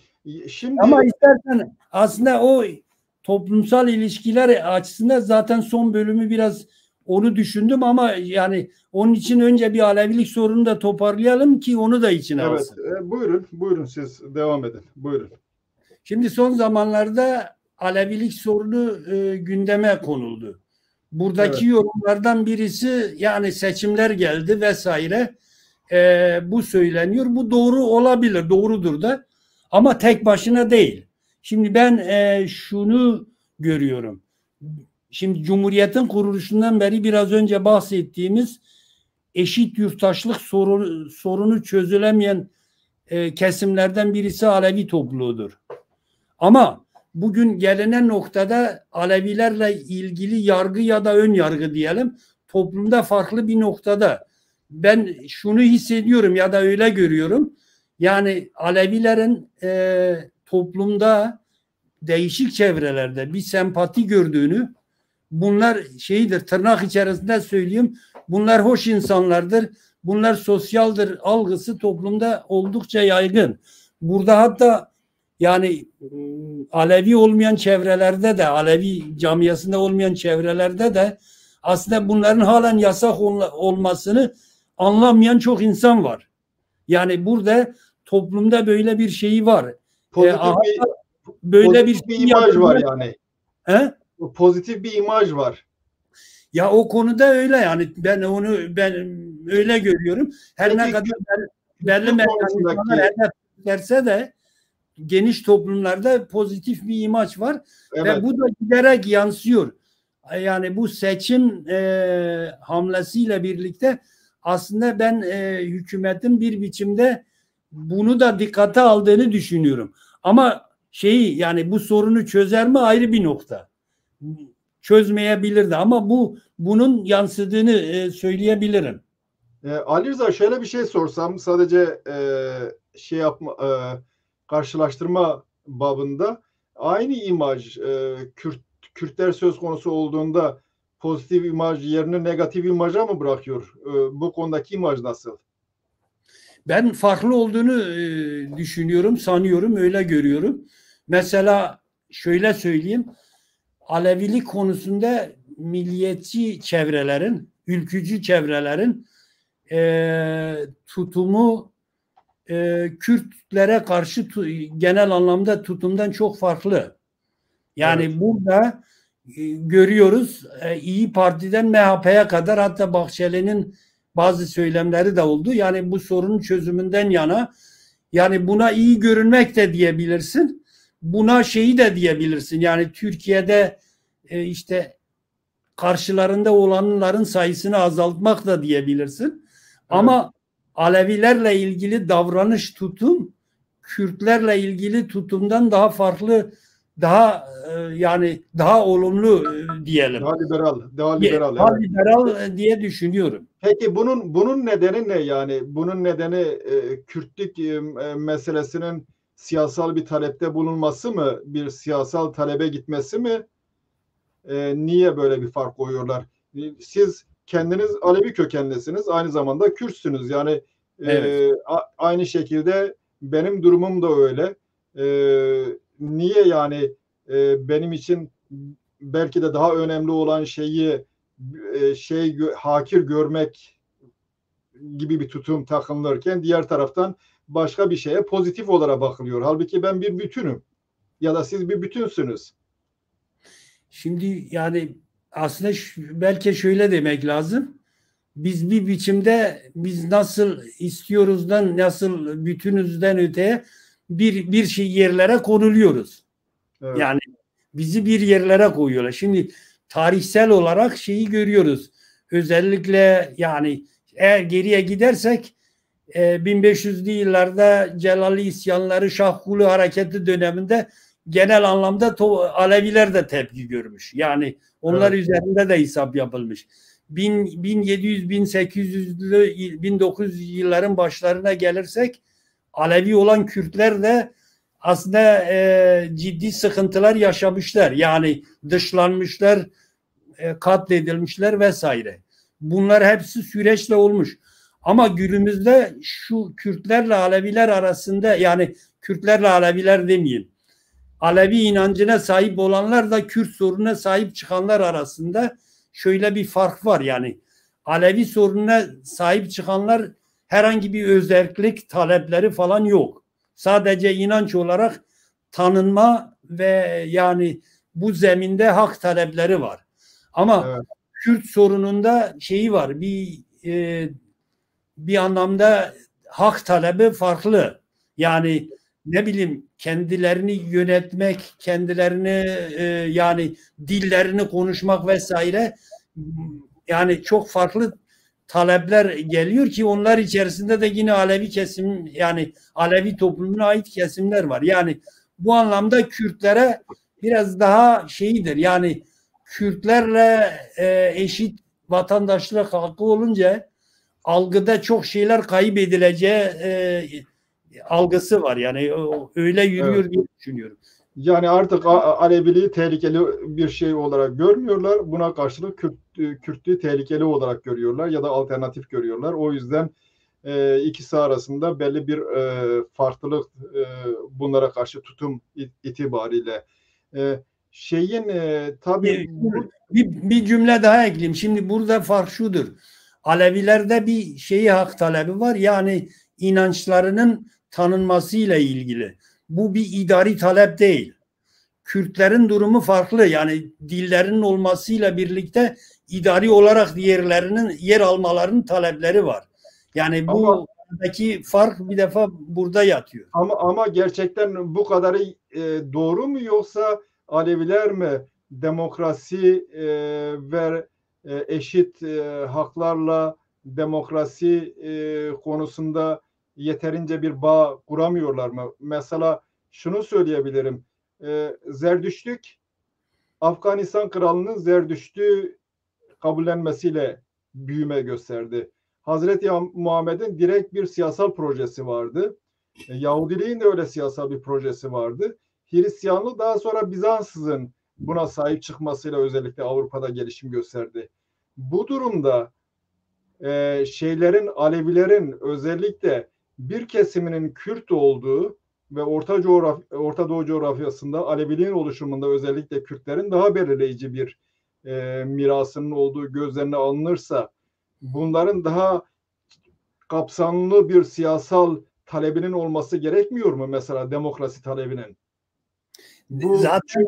Çünkü bu Kürtlerin demokrasi talebi aynı zamanda, biz inanç özgürlüğünden bahsediyorsak, inananların kendi dilinde inançlarını, ibadetlerini yerine getirmesini de kapsıyor. Yani burada Aleviler açısından da bir sıkıntı yok mu? Alevi kesimi inanç özgürlüğü derken, acaba diğer taraftan Alevi Kürtlerin inanç özgürlüğünü hiç göz önünde bulundurmamakla bir devlet politikasının devamını niteliğinde bir tutum mu takınıyor? Şimdi burası tartışma götürür, ancak evet, şöyle bir fark var. Bunu şöyle görmek lazım. Şimdi bir defa Kürtler bugün Türkiye sınırları içerisinde önemli ölçüde metropollerde olsalar bile üstünde yaşadıkları bütünsel bir coğrafik bölge var. Şimdi evet, bu durum Aleviler için pek geçerli değil. Elbette Anadolu'da belli yerlerde, ama öyle bütünsel anlamda bir coğrafik bölgede yaşamıyorlar. Bu anlamda demokratik talepleri kendi hak talepleri, yani inanç olarak tanınması ve bu anlamda da işte bazı haklar. Ama yok, yani burada bunu talep ederken genellikle Türkiye'nin demokratikleşmesi çizgisi üzerinden bu konu ele alınıyor. Şimdi burada elbette Kürtlerde de bu talep var, ama toplumsal algılarda tek başına öyle değil. Yani Kürtler konusunda o konuda farklı düşünülüyor diye. Yani şimdi Alevilerin bir coğrafyada bir idari yapı olma noktasında bir demokratik talepleri yok. Ama Kürtlerin böyle bir talepleri var. Yani bir demokratik yapı, öz yönetim vesaire, bir dönemsel olarak. Şimdi o konuda ikisi birbirinden farklı, ama son tahlilde eğer şunu öğrenmek istiyorsan şöyle söyleyelim. Yani Türkiye'de demokrasi sorunu bir bütünsel olarak, zaten eğer Türkiye demokratik bir toplum olacaksa bu hakların hepsini, bu eşit yurttaşlık sorunun hepsini gündemine almak lazım. Eğer zaten bu sorunlar çözülmediği sürece Türkiye'den, demokratiklikten, demokratik toplumdan bahsetmek zor olur. Böyle özetleyeyim yani. Evet. Ama istersen giderim. Şimdi burada bir devlet, resmi otoritenin, yani devlet, Diyanet vesaire, bunların Alevilere bir yaklaşımı var. Bir de Alevi camiasının kendi belki de iç sorunları diyelim, ya da yani bazı sorunları var. İstersen buraları buyurun oraya girelim. Buyurun. Şimdi devlet, biraz önce bahsettik. Yani belli, şimdi şu anda gündeme getirildi. Ama devlet bu konuda şunu görüyoruz. Öyle tek başına karar falan da almıyor. Yani bu işi Diyanet içinde olmadan bir türlü yani anlamda eşit yurttaşlık ve Alevi inanlığın bir inanç olarak tanıma konusunda bu konuda o şekilde adım atmıyor. Daha çok şeyidir yani bir biçimde o biraz önce anayasada da belirttiğimiz İslam tanımlaması kendilerinin o çerçevede bir biçimde buna uyan, buna asimle olan zamanla da olsa, şimdi olmasa bile ve benim Alevim diye bir şeyi aranıyor. Yani devlet perspektifi bu konuda bir nevi tekçi yaklaşıyor. Hatta işte Alevi camiası ya da topluluğu tarafında tartışmaları da bu konuda gerekçe gösteriyor. Yani işte şunlar İslam Müslümandır, şunlar işte bunu savunmuyor falan filan. Yani burada şeyi henüz şu anda gündemde de olsa bunun Aleviliğin bir inanç olarak tanımlaması konusunda henüz çok uzun bir mesafe var diye düşünüyorum. Bu konuda en azından şeyi görüyoruz. Yani Kültür Bakanlığı'na bağlama bilmem vesaire. Hatta işte şeyi de tartışılıyordu bir dönemde. Diyanete bağlı işte Alevi kanaat önderlerinin aylıklarını verme vesaire vesaire. Yani burada samimi bir yaklaşımın olmadığını özetleyebiliriz. Bunu çözecekleri yerine ben daha çok şey olacağını düşünüyorum. Kendilerine yani işte bugünkü iktidara yandaş olabilecek, işte gerekirse Kültür Bakanlığı'ndan görev alacak, gerekirse işte ne bileyim aylıklarını alacak, kabul edecek Alevi kanaat önderleri vesaire vesaire, yani kendisine çekebildiklerini çekmeye çalışacak bu yolla diye düşünüyorum. Yani seçim yatırımı demek istiyorsunuz. Bu meseleye ilginin artmasının en büyük nedenlerinden bir tanesi seçim yatırımı. Yok onu demedim. Onu demedim. O konuda farklı söyledim. Yani kısa vadeli o tür hesaplar olsa bile uzun vadeli kendisiyle uyumlu, yani asimile edebileceği bir Alevilik istiyor. Yani bu sadece seçimle ilgili değil. Uzun vadeli Diyanetle çatışmayacak. Yani Sünni İslam'la çatışmayacak. Gerekirse uyum sağlayacak bir Alevi istiyor. Ki burada şeyi de ekleyelim yani.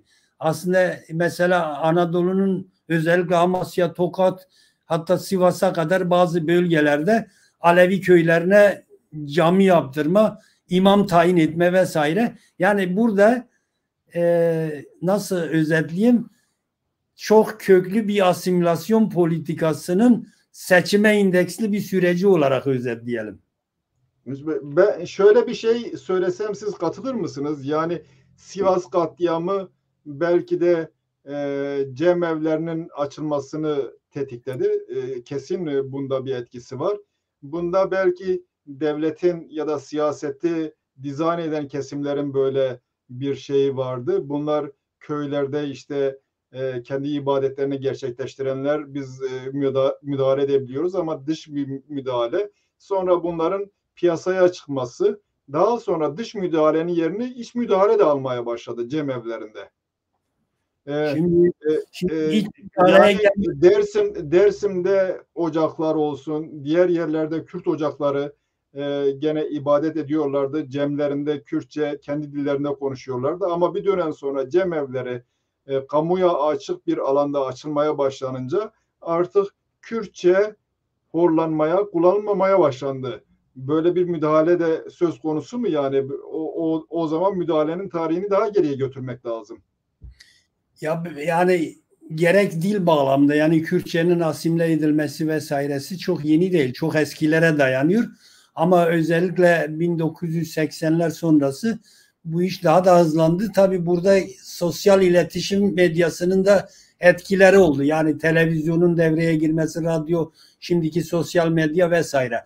Ama şimdi Alevilerle ilgili bir adımın atılması, bilmiyorum, ben şöyle görüyorum. Daha çok 1980-90 sürecinde Kürt hareketinin öne çıkmasıyla birlikte aslında burada, hatta Özal döneminde bu konuda bir adım atılma ihtiyacı duyuldu diye düşünüyorum. Ki ilk dönemde zaten cemevlerine falan müsaade etmek de biraz o sürece tekabül ediyor. Tabii bu cemevlerine müsaadeler falan, yani müsaade derken aslında yasal statüsü olmamasına rağmen ama yapıyorsan bir engel de yok falan. Yani bunların yapılmasının serbestliği bile aslında Alevi camiasında biraz bir asimilasyonu da bir biçimde hızlandırdı. Yani buraya iyi bakma süreci gelişti diyebiliriz. Yani bu süreçle birlikte tabii bunlara bir açılma oldu. Bir ikincisi de biraz önce dediğim, yani Alevilerin toplumda giderek kabul görmesi de artık bu tür şeylerin önünü açtı ama şeyi kaldırmadı. Yani bugün örneğin bizim Sivas'ın Kürt köylerinde artık giderek Kürtçenin çok konuşulmaması vesairesi, yani cemevleriyle birlikte aslında dil asimilasyonu zaten göçlerle birlikte böyle bir süreç yaşandı. Evet. İstiyorsan biraz şeyi aslında bu sadece bu tekçilik sorunu vesaire sadece devletin bir sorunu değil. Bunun tersinde diyelim başka bir noktada aslında birçok noktada diyelim bir noktada değil de Alevi camiasının da aslında çıkmazları var diye düşünüyorum. Evet. Burayı herhalde biraz açmakta fayda var. Evet, çok iyi olur özellikle. Eğer Aleviler dinlerse dinlememeyi tercih edebilirler. Şimdi şöyle bir özetten başlayayım. Yani şimdi biz burada bizim konumuz laiklik olduğu için bu işin teolojik boyutlarına girmeyeceğim. Zaten teolojik boyutların eşit vatandaşlık konusuyla Alevi inancının tanınmasıyla da bir doğrudan ilgisi yok. Yani dolaylı ilgisi var. Dolaylı ilgisi nedir? Bunu resmi otorite yani devlet, diyanet vesaire işte Alevilerin bu farklı yapılanmalarını ya da işte İslam içi dışı vesaire konularını gerekçe olarak kullanıyor. Yani çoğu zaman da ya biz kimi muhatap alacağız diyebiliyorlar. Şimdi burada aslında Alevilerin şöyle bir sorunu var ama şunu anlıyoruz. Yani Aleviler bu yaşadıkları coğrafyada tarihsel olarak çok etnik gruplarla bir arada yaşamışlar, iç içe yaşamışlar vesaire. Sosyokültürel olarak birçok etkileşim olmuş. Bu sosyolojik olarak çok normal bir durum. Yani başka da olması mümkün değil. Yani bu nedir? Bir tarafta İslam yani klasik İslam inancı ile yakınlaşma vesaire. Tabii ki burada ritüellerin falan da bu biçimde kısmen alınması vesairesi var. Diğer tarafta yani kendi iç mekanizmaların işlemesi, kanaat önderlerinin yönlendirmesi, o konuda bilgilendirmeler. Yani bir tarafta Alevilik camiasında birkaç dünya demeyeyim de farklılık yaratmıştır. Yani İslam'a yönelme noktasından bir gelişme yaratmıştır. Ama aslında geleneklerine baktığımız zaman da birçok noktada öyle geleneksel İslam'la da çakışmıyor. Yani kabul edenler de bile. Öbür tarafta işte Aleviliği biraz tarihsel olarak daha gerilere götüren, böyle şamanizme kadar götüren falan, yani birçok değişik şeyler var. Yani çok daha eskilere götüren bir teorik yaklaşım var. Yalnız tabii şamanizm büyücülüktür. Onlar Aleviliği bir inanç olmaktan çıkarabilmek için büyücülüğe götürüyorlar. Bütün toplumların Yani tarihinde, işte geçmişinde büyücülük var. Şamanizm var. var. Türklere özgü değil, hepsinde var. Yani evet. Ben şunu anlatmak istiyorum. Birçok farklı algı var. Şimdi esas problem bu eşit yurttaşlık sorununda esas problem şu. Yani bahsettiğim o sosyo-kültürel tarihsel koşullardan dolayı farklı geleneklerin, kültürlerin oluşması doğal bir durum. Alevi camiasında da böyle bir şeyi var. Yani çünkü zaten diller de farklı vesaire. Türkü vardır, Arabı vardır, bilmem Kürdü vardır vesaire. Şimdi esas problem bu noktada şu yani bir biçimde Alevi camiasındaki tartışmalarda tek doğru arama gibi bir şeyi var. Bu çoğu zaman da birbirleriyle hiç uzlaşmaz rekabetlere sürükleyebiliyor. Buradaki bizim konumuz bağlantısıyla laiklik ya da eşit yurttaşlık bağlamıyla esas sorun, şimdi bu farklılıklara rağmen bir üst anlayış, bir üst mekanizma, yani hak taleplerini de ortaya koyan, o resmi otoritenin de karşısında duran, hak taleplerini geliştiren bir üst akıl, bir mekanizma yaratılamadı. Bu bence en temel sorun. Yani şu anda Alevi camiasında zaten bu Alevilik konusu şimdi gündeme getirince de onu hemen gördük. Yani kimileri işte cemevleri farklı bir davranış yaptı. Öbürleri herkes kendisini haklı bulabiliyor. Ama şimdi bu hak talebinin oluşabilmesi için bir üst aklın gelişmesi lazım. Bir siyasi durumlarda da öyledir. Eğer bir farklılıklarda da oluşan olsa, bir üst bürokrasi oluşmuyorsa, ki bunu Kürtler için de söyleyebiliriz, yani hak talepleri daha zor olabiliyor. Böyle, yani ben burada böyle bir sorun olduğunu düşünüyorum. Şöyle bir şey de kabul eder misiniz? Devletin hem tercih hem de inancı gereği sağladığı ideolojik hegemonyanın çerçevesi içerisinde mesela Aleviler tartışıyor. Bu nedenle şöyle bir şeyin içerisine giriyorlar. Alevilik İslam içi midir, İslam dışı mıdır? Ama kimse mesela şunu demiyor. Alevilik Hristiyanlık içi midir ya da Hristiyanlık dışı mıdır? Alevilik oraya da giriyor. İslam ya da Zerdüştlük içi midir, Zerdüştlük dışı mıdır? Yahudilik içi midir, Yahudilik dışı mıdır? Burada inançların iç içe girdiğini, birbirleriyle benzeştiğini görüyoruz. Siz bu Alevilerin zihnini de devletin ideolojik hegemonyasını sınırlandırdığını kabul eder misiniz? Elbette, zaten biraz önce ifade ettim, burada iki noktayı birbirinden ayırmamız lazım. Evet. Yani bir devlet perspektifinde başından beri şeyi anlattık, yani var olan işte mekanizmalarla, yasalar vesaire, kurumlarla aslında laikliğin olmamasının en temel şeyi devlet inançlara eşit mesafede yaklaşmaması. Şimdi burada baktığımızda en temel problem şu: Alevilerin o bahsettiğimiz çoğulcu yapıları da ya da farklılıkları da devlet bunun Alevilerin iç meselesi olduğunu kabul etmek durumunda. Yani bunun öyle bugünden yarına aşılabilecek, belki de aşılmayacak bir sorun olarak gerek yok canım. İleride de devam edecek. Yani bu anlamda esas problem devletin kendi ideolojik yapısına göre, kendi tekçi yaklaşımına göre bir Alevilik tanımlaması yapması, bir de onların dışında kalanları tanımlama gibi bir duruma düşmesi, aslında bu laiklikle, demokratiklikle çatışan bir durum. Şimdi evet, bence aslında yani eğer burada bu adım atılacaksa, bu farklılıklar, Alevilerin iç tartışmaları, İslam içi midir, dışı mıdır, öncesi midir, kültürel bir değer midir, ya bir yaşam felsefesi midir vesaire, bunlar aslında Alevilerin yani kendi içinde süreçte netleştirme, şöyle diyeyim, tek olmak zorunda falan değil. Ama bu farklılıkların bir uyum içerisinde iletişim halinde olmaları gerekiyor. Yani bu Alevilerin iç meselesi. Ayrıca zaten şöyle bir şey de var. Mesela Alevili Şiilikte hiyerarşik yapı var. Sünnilikte devletle ilişki diyelim. Türkiye Sünniliğinde, aslında Suudi Arabistan'da da öyledir. Alevilikte biz ehli hak inancı da görüyoruz. Böyle otonom, federatif, hatta bağımsız yapılar, bunların işbirliği, güç birliği, birlikteliği söz konusu.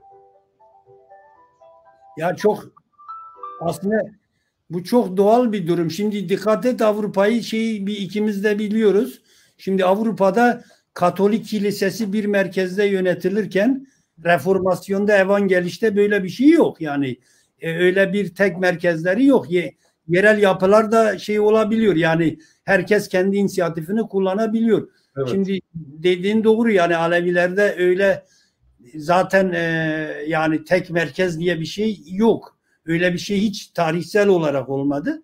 Aslında devletin, ama bunu yani pek de oraya girmek istemiyor devlet. Evet. Sadece kendisine göre tekçi bir şema arıyor. Onu aslında onun olmayacağını devlet bürokrasisi de biliyor. Ama bu dayatmayla kendi politikalarını devam ettirmeye çalışıyorlar. Yani Alevilik konusunda özetlersem sorunlar bunlar.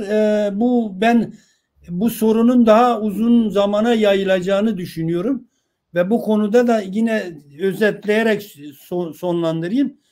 Alevi camiası, Alevi toplumu bir biçimde bu farklılıklarla birlikte bir biçimde bu eşit yurttaşlık konusunda ve Aleviliğin inanç olarak kabul görmesi noktasında bir üst mekanizma, üst yapı oluşturma yolunu mutlaka seçmek durumunda diye düşünüyorum. Yani daha etkili olması açısından.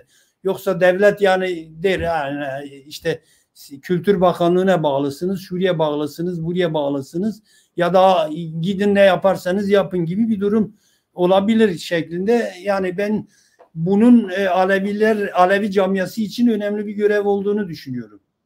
Evet. Ben yani Gülen'le ilgili bir şeyler sorarken Gülen'in gülmemesinin nedeninin demokratik bir anlayışa sahip olmamasını, kendisi için hak talebinde bulunurken diğerlerinin haklarını hatta kısıtlama yönünde çabalar içerisinde olmasına bağladım. Bugün yani din ve vicdan hürriyeti düşünce hürriyetiyle birlikte ele alındığı zaman anlamlı. Biz bu konuda Greenwich Üniversitesi'nde doçent olan Özgür Heval Çınar'la birlikte bir program da yapmıştık.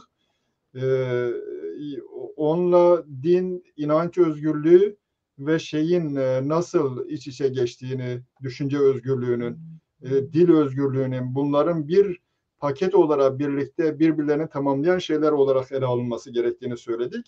Burada Alevilerin kendi haklarından bahsederken, sorunlarından bahsederken iki şeyi düşünmesi lazım. Bir, hem kendileri için hem de daha geniş ufuklu olarak demokratik bir tasarımlarının olması lazım. Diğerleri için de, ötekileri için de.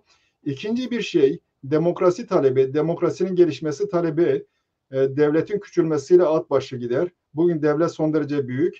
Alevileri de diyelim işte kendi şeyini aldığı zaman, kendi kurumları içerisine aldığı zaman bu devletin daha da güçlenmesine anlamına gelir. Halbuki devletin küçülmesi lazım.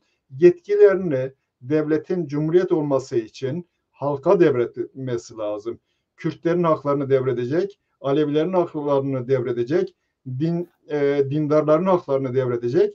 O zaman bu şekilde ancak demokratik olabilir. Öncelikle herkesin bunu iyi anlaması gerekli diyorum.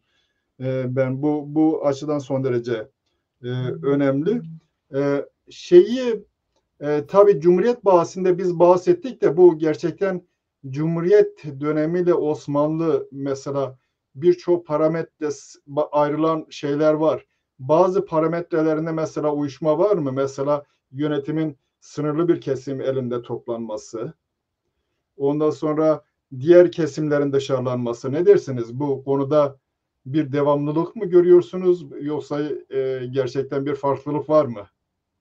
Şimdi aradaki farklılık şu: Osmanlı tabii ki yani Cumhuriyet tamamen tekçilik dediğimiz Türklük ve yani Sünni İslam üzerine oturtulmuş bir devlet yapısını geliştirdi.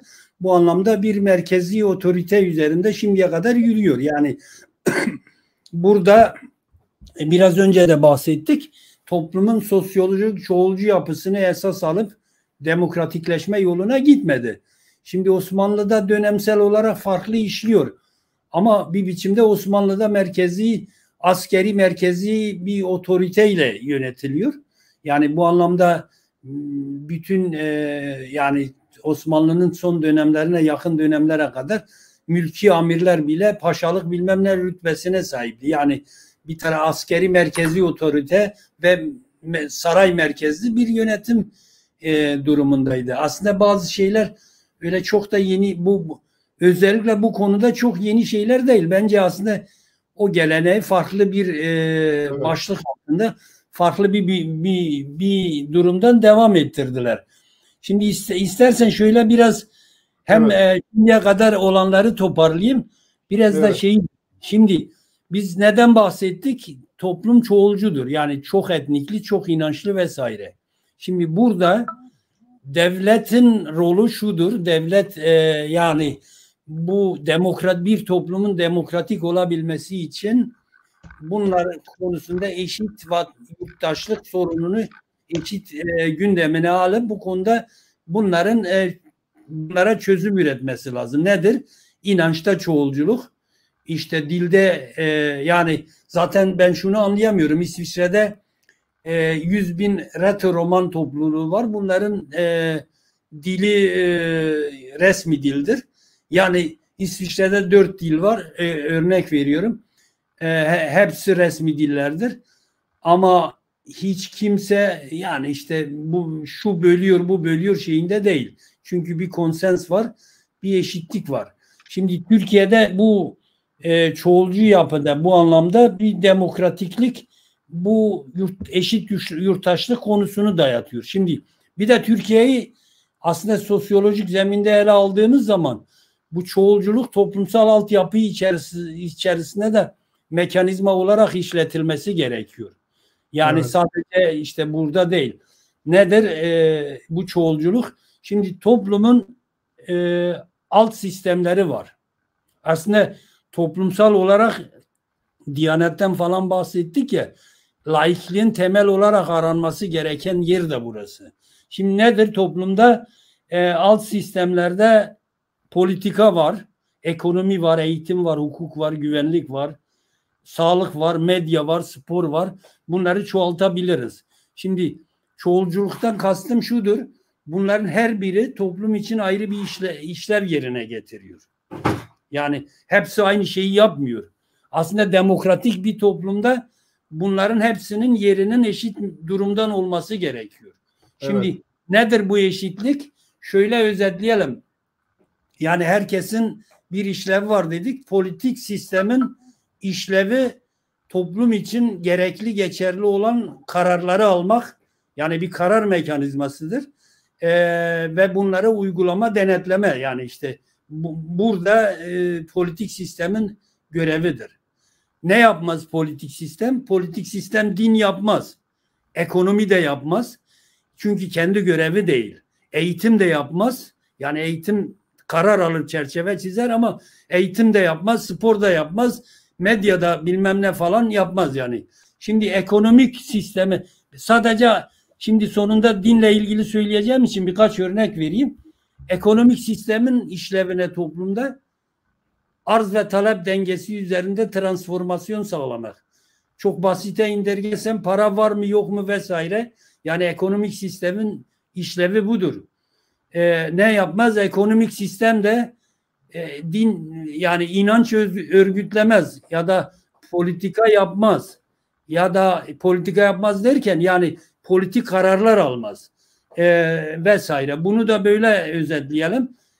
Eğitim, ondan sonra şeye geçeyim. Yani her sistemin bir kodlaması, bir görevi var.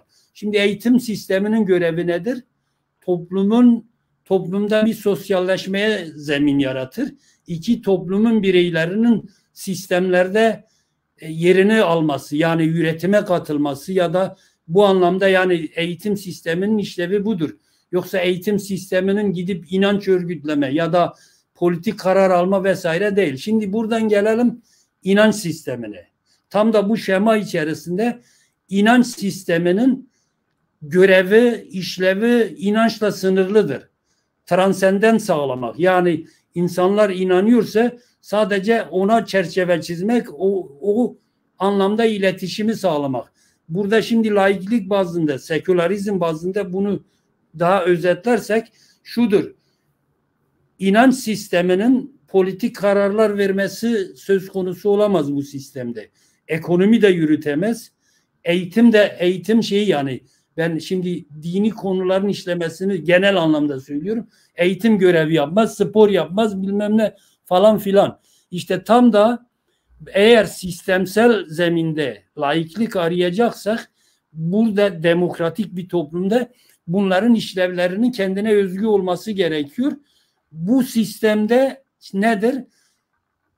İnanç örgütlenmelerinin ve inanç sisteminin, buna tarikat, cemaat da sayabiliriz. Biraz önce yasaklansın mı yasaklanmasın mı konuştuk. Bunların işlevi sadece inançla sınırlı kalır. Yani sadece inançla sınırlı kalır. Yoksa inancı yasaklamak mantığı zaten şey değil. Yani öyle bir şey olmaz.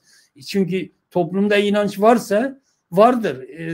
Kimse yasaklayamaz.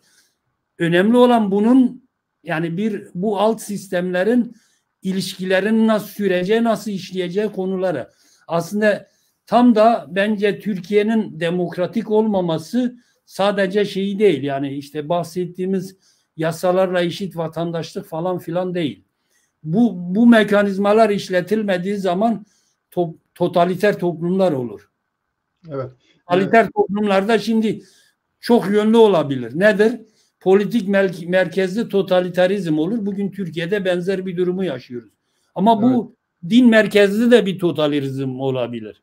Hatta ekonomi merkezli de olabilir. Yani çok az örnekleri yok. Ekonominin bütün her şeye karar verdiği, toplumsal yaşama, bilmem politikaya, eğitime, işte her şeye karar verdiği toplumları da görüyoruz. Yani işte bu anlamda bu mekanizmalar işletilmediği zaman totaliter bir toplum kaçınılmaz olur. Türkiye'nin bence sorunlarından birisi de burada yatıyor. Evet, ben biraz şeyi özetleyeyim, eğer sizin söyleyeceğiniz başka bir şey yoksa. Bu Osmanlı ile şey arasındaki farkı sordum. Önce oradan başlayalım. Şimdi müdahaleden bahsettik. Türk dilinin resmi dil haline getirilmesi yukarıdan yapılmış bir müdahaleydi. Aynı şeyi biz Osmanlı dil seçerken görmüyoruz. Osmanlı var olan dili kabul ederek devam ediyor. Zaten Osmanlı'nın o zaman Türkçe gibi bir dili de yok. Öyle gelişmiş bir dili de yok. Türkçe zamanla işte Moğolların etkisiyle içerisine giriyor. Belli bir gelişme gösteriyor. Bu anlamda dil politikası itibariyle var olanı kabullenenden dolayı Osmanlı'yı o yönüyle demokratik sayabiliriz. Ama diğer taraftan daha demokratik sayabiliriz. Diğer taraftan sadece bir ailenin ve askerlerin yönetimi olması itibariyle otokratik bir devlet. Bir de bir ailenin üstünlüğü için bunlar bir de şey yaratıyorlar, tarih yaratıyorlar. Neye gitmesi lazım? Öyle soylu bir aileye gidecek. Bu Orta Asya'ya götürüyorlar. Bilmem Oğuzlara falan. Murat döneminden itibaren. Bu bir aileye ait bir şey iken Cumhuriyet ya da İttihat Terakki, milliyetçiler bu bir aileye ait olan şeyi ulus yaratma projesinde kullandılar. Dediler biz Oğuzlara gidiyoruz. Halbuki toplumun çoğunluğunun ne Orta Asya'yla ne Doğu Asya'yla hiçbir ilişkisi yok. Bir kere burada bir şey var, bir müdahale yukarıda. Gerekli olan burada görülüyor toplum sözleşmesi. Toplum sözleşmesinin sözleşme olabilmesi için diğerlerinin, ötekilerinin fikirlerini almak lazım. Onların tercihlerine de saygı duymak lazım. Bu bakımdan Alevilerin de Kürtlerin de hem kendi tercihlerinden net olması lazım hem de tercihlerde bulunurken sadece kendileriyle ilgili değil, demokratik bir toplum istiyorlarsa başkalarıyla ilgili de aynı hak taleplerinde bulunması gerekli. Bunun ben son derece önemli olduğunu düşünüyorum. Umarım bu doğrultuda İstersen şöyle bir cümle ben de ekleyeyim. Şimdi bir sistemin demokratik olup olmaması başlı başına bir sorun. Yani bir tek mekanizmanın işlemesiyle toplum demokratik olmayabiliyor. Olmaz. Yani ama mesela şunu görüyoruz. Şu anda Türkiye'de ne bileyim hukuk sistemi nasıl işlediğini vesaire hiç anlatmaya gerek yok. Herkes görüyor, biliyor. Şimdi buna bakarsan Osmanlı ile karşılaştırma durumunda mesela 1843'te Meclis-i Vala diye bir kurum oluşturuluyor. Bu bugünkü Yargıtay, Danıştay'ın falan işlevini gören bir kurum. Şimdi mesela ben Koçgiri konusundan şeyi gördüm. 1951'de Koçgiri'ye askeri müdahale yapılmak istendiğinde 1851'de ki bunun içerisinde Anadolu Ordusu Komutanı'nın önerisi var. Serasker işin içinde. Meclis-i Vara böyle bir kararın yanlış olduğunu söyleyebiliyor. Şimdi sonunda elbette müdahale edilmiş, ayrı bir şey de yani bir biçimde göreceli de olsa bir kuvvetler ayrılığı falan var. Yani bu anlamda şimdi işin adı Osmanlı olunca antidemokratik, Cumhuriyet olunca demokratik falan böyle bir şeyi doğru bir Olmaz. tanım değil. Tabii Evet. parantez içerisinde başından beri de söyledik. Yani belli reformların olması falan bunları inkar etme anlamında söylemiyorum. Evet. Ama devlet Evet. yapısı, devlet karar alma mekanizmaları açısından söyledim. İsterseniz yani bu sohbeti böyle kısaca bir özetleyelim. Ben kendi Evet. açımda bir noktalayalım. Şimdi belki bu tartışmalara bakarsak şöyle bir soru sorulabilir. Türkiye laik bir ülke midir? Yani demokratiklik sorununu zaten açtık bu sorunları. Ama Türkiye laik bir ülke midir? Şimdi buna evet demek herhalde ciddi bir yanılgı olur. Çünkü laik bir ülkede doğruda devletin dini olmaz. Bir, devletin diyaneti de olmaz. Laik bir ülkede inançlar da yasaklanmaz. Türkiye'de saydık. Yani belli gerekçelerle inançlar yasaklandı. Hepsi tarikat olarak ilan edildi. Kimin ne olduğunu da hatta bilmiyoruz da yani. Ne kadar tarikat, ne kadar inanç vesaire. Yani bunlar devlet inançlara, inançsızlığa hatta aynı mesafede yaklaşmadığı zaman bunun layık olması, demokratik olması mümkün değil. Bu arada bir parantez içerisinde bir şey belirtiyorum. Biz hep Aleviler işte resmi Müslümanlık vesaire konuşuyoruz. Ben İsviçre'de üniversitede bitirme tezini yazarken Türkiye-Avrupa Birliği ilişkileri üzerine o dönemde Avrupa Birliği'ne aday ülkeler üzerinden bir araştırma yapılıyor ki bunun yani birçok konuda sorular soruyor. Burada Türkiye'de var. Yani burada Malta var, burada İrlanda var, Polonya var bilmem ne. Bu şeyden önceydi yani o bazı ülkeler dahil olmadan önceydi. Türkiye'de ateistlerin yani karşılaştırmada %4,5 muydu 5 civarında ateist sayılıyordu. Yani burada öyle sadece Türkiye'de bu inanç ve laiklikten bahsedersek öyle sadece şey yok. Aleviler, Sünniler bilmem ne öyle de değil yani. Daha yüzlerce inanç gruplarını vesaire sayarız. Bir de inanmayanları sayabiliriz. Yani Evet, burada laikliğin olabilmesi özellikleri. için Evet. hepsinin yerinin olması lazım. Şimdi en hassas konulardan birisi belki de bu Batı dünyasında çok az eşi rastlanır. Yani bu İstanbul Sözleşmesi'nin kaldırılmasıyla birlikte LGBT'lilere davranışlarının yani ben hiç insani anlamda bir şey olduğunu göremiyorum. Kaldı ki burada dini saygılar var. Yani laik bir ülkede bu da olmaz. Yani yasalar çerçevesinde böyle bir grubu tanırsın tanımazsın da ayrı bir sorun. Avrupa'da bu sorunu birçok ülkede artık çözmüşler. Öyle bir sorun yok.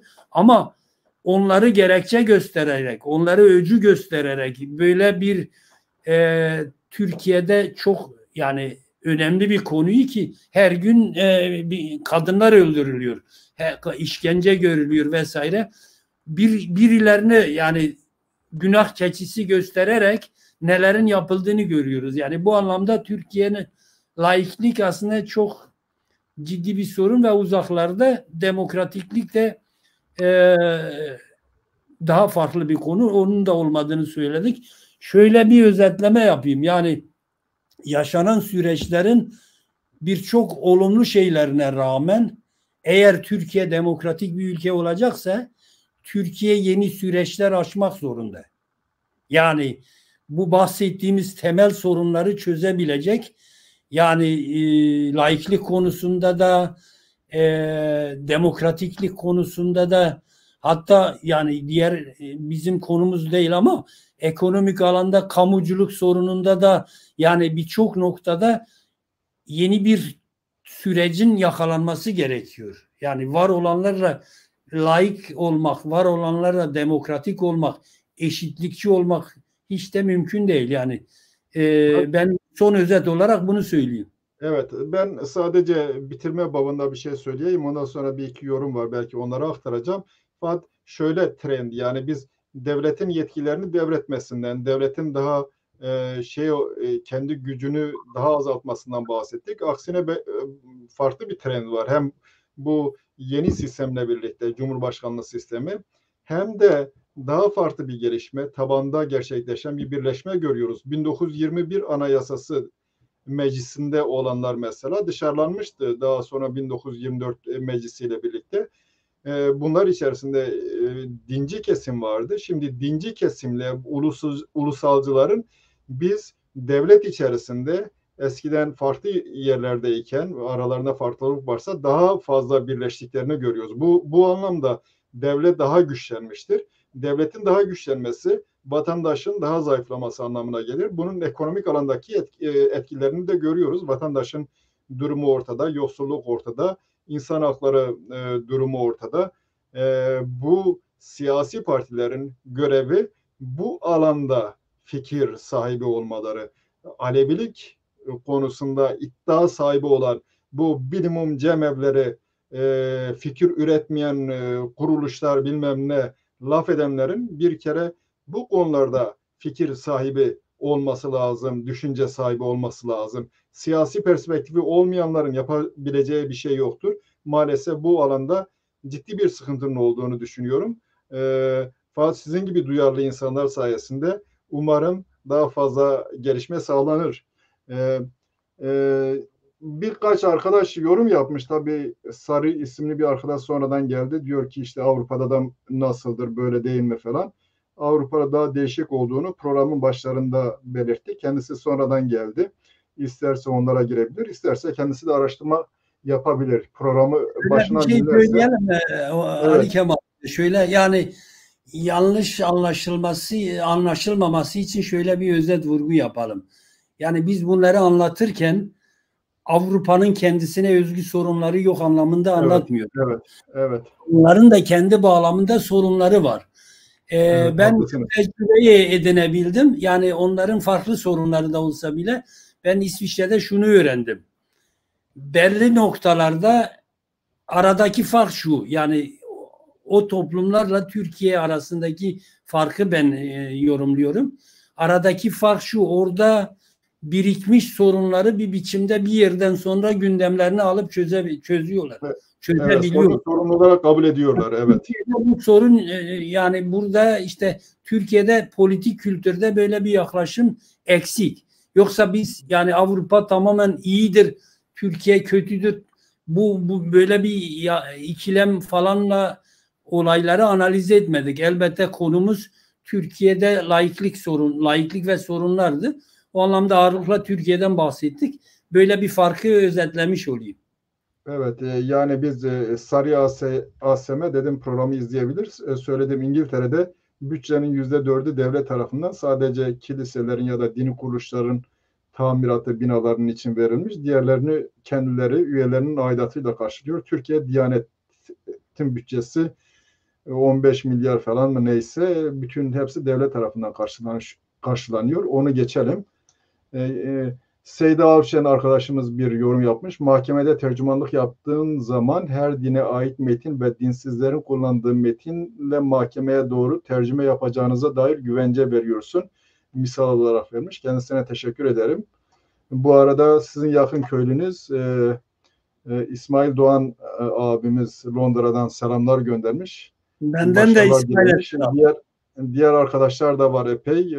Onların da selamlar var, başarı dilekleri var. Hepsini tek tek saymayacağım. İzledikleri için teşekkür ederiz. Ben burada evet, siz son bir sözünüz varsa yoksa bitirelim diyorum. Herhangi bir şey eklemek istiyor musunuz? Şöyle bir özetle ekleyeyim. Yani biz bugün laikliği tartıştık. Türkiye'nin çok önemli sorunlarından birisi ama tek başına Türkiye'nin sorunlarından değil. Yani şimdi bu toplumun demokratikleşmesi için iki şeyi gerekiyor. Yani öyle bir toplumsal kesimlerin bence şunu kavraması gerekiyor. Ben bunu öğrendim. Bu işleri artık singular yani öyle tekil bir yerlerden alarak çözme sorunu yok. Yani burada eğer bu toplum demokratikleşecekse, demokratikleşme mücadelesi verilecekse herkesin aslında bir biçimde bir ortak projeye aday olması lazım. Yani bunu hiç kimsenin artık bu tür sorunları tek başına çözemeyeceğini kavramak gerekiyor. Evet, Dediğim evet, gibi yani sizin de dediğiniz gibi yani bir şurada işte Alevilerin sorunu varsa onların sorunudur deyip geçmemek. Şurada Kürtlerin sorunu varsa onların sorunudur deyip geçmemek. Şurada kadınların sorunu varsa o yani bir bütünsel olarak yaklaşım ortaya konulmadığı sürece buradaki çıkmaz devam edecektir. evet. Evet, teşekkür ederim. Bu biz Bütün dostlara aslında buradan selam gönderiyorum. evet, yani artık zamanımız kalmadı. Bu kitap kendisi İmranlı olan birisi yazdığı bir kitap. Kitapta bir sürü temel yanlış hatalar var ama bazı belgeler de verilmiş. O bakımdan bizim yorumlamamız için epeyce imkan da sunuyor.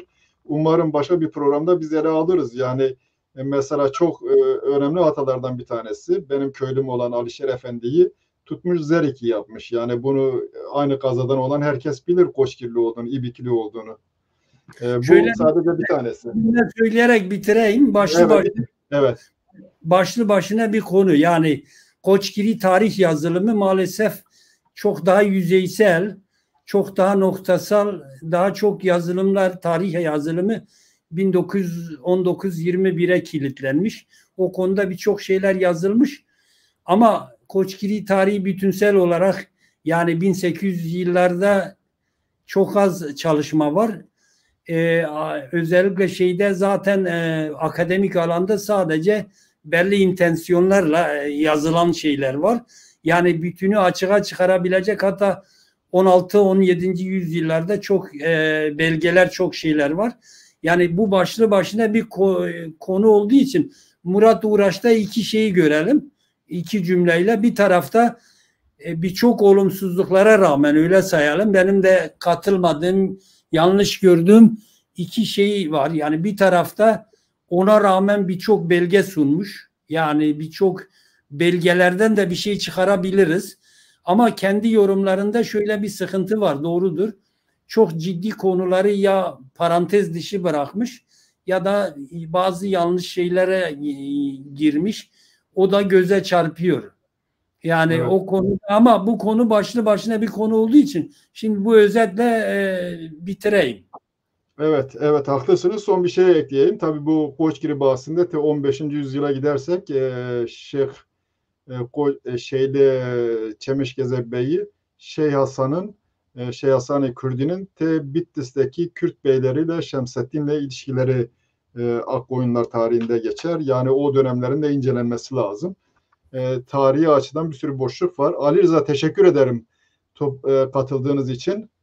Siz terk etmeyin. Belki program sonrasında kısa bir sohbet yapabiliriz gene. Ben size Çarper medyası çalışanlarına teşekkür ederim ve buradan tekrar tüm dostlarıma selam gönderiyorum. Evet, bizden de selamlar. İzleyicilere ben de teşekkür ederim. Hepinize iyi hafta sonları.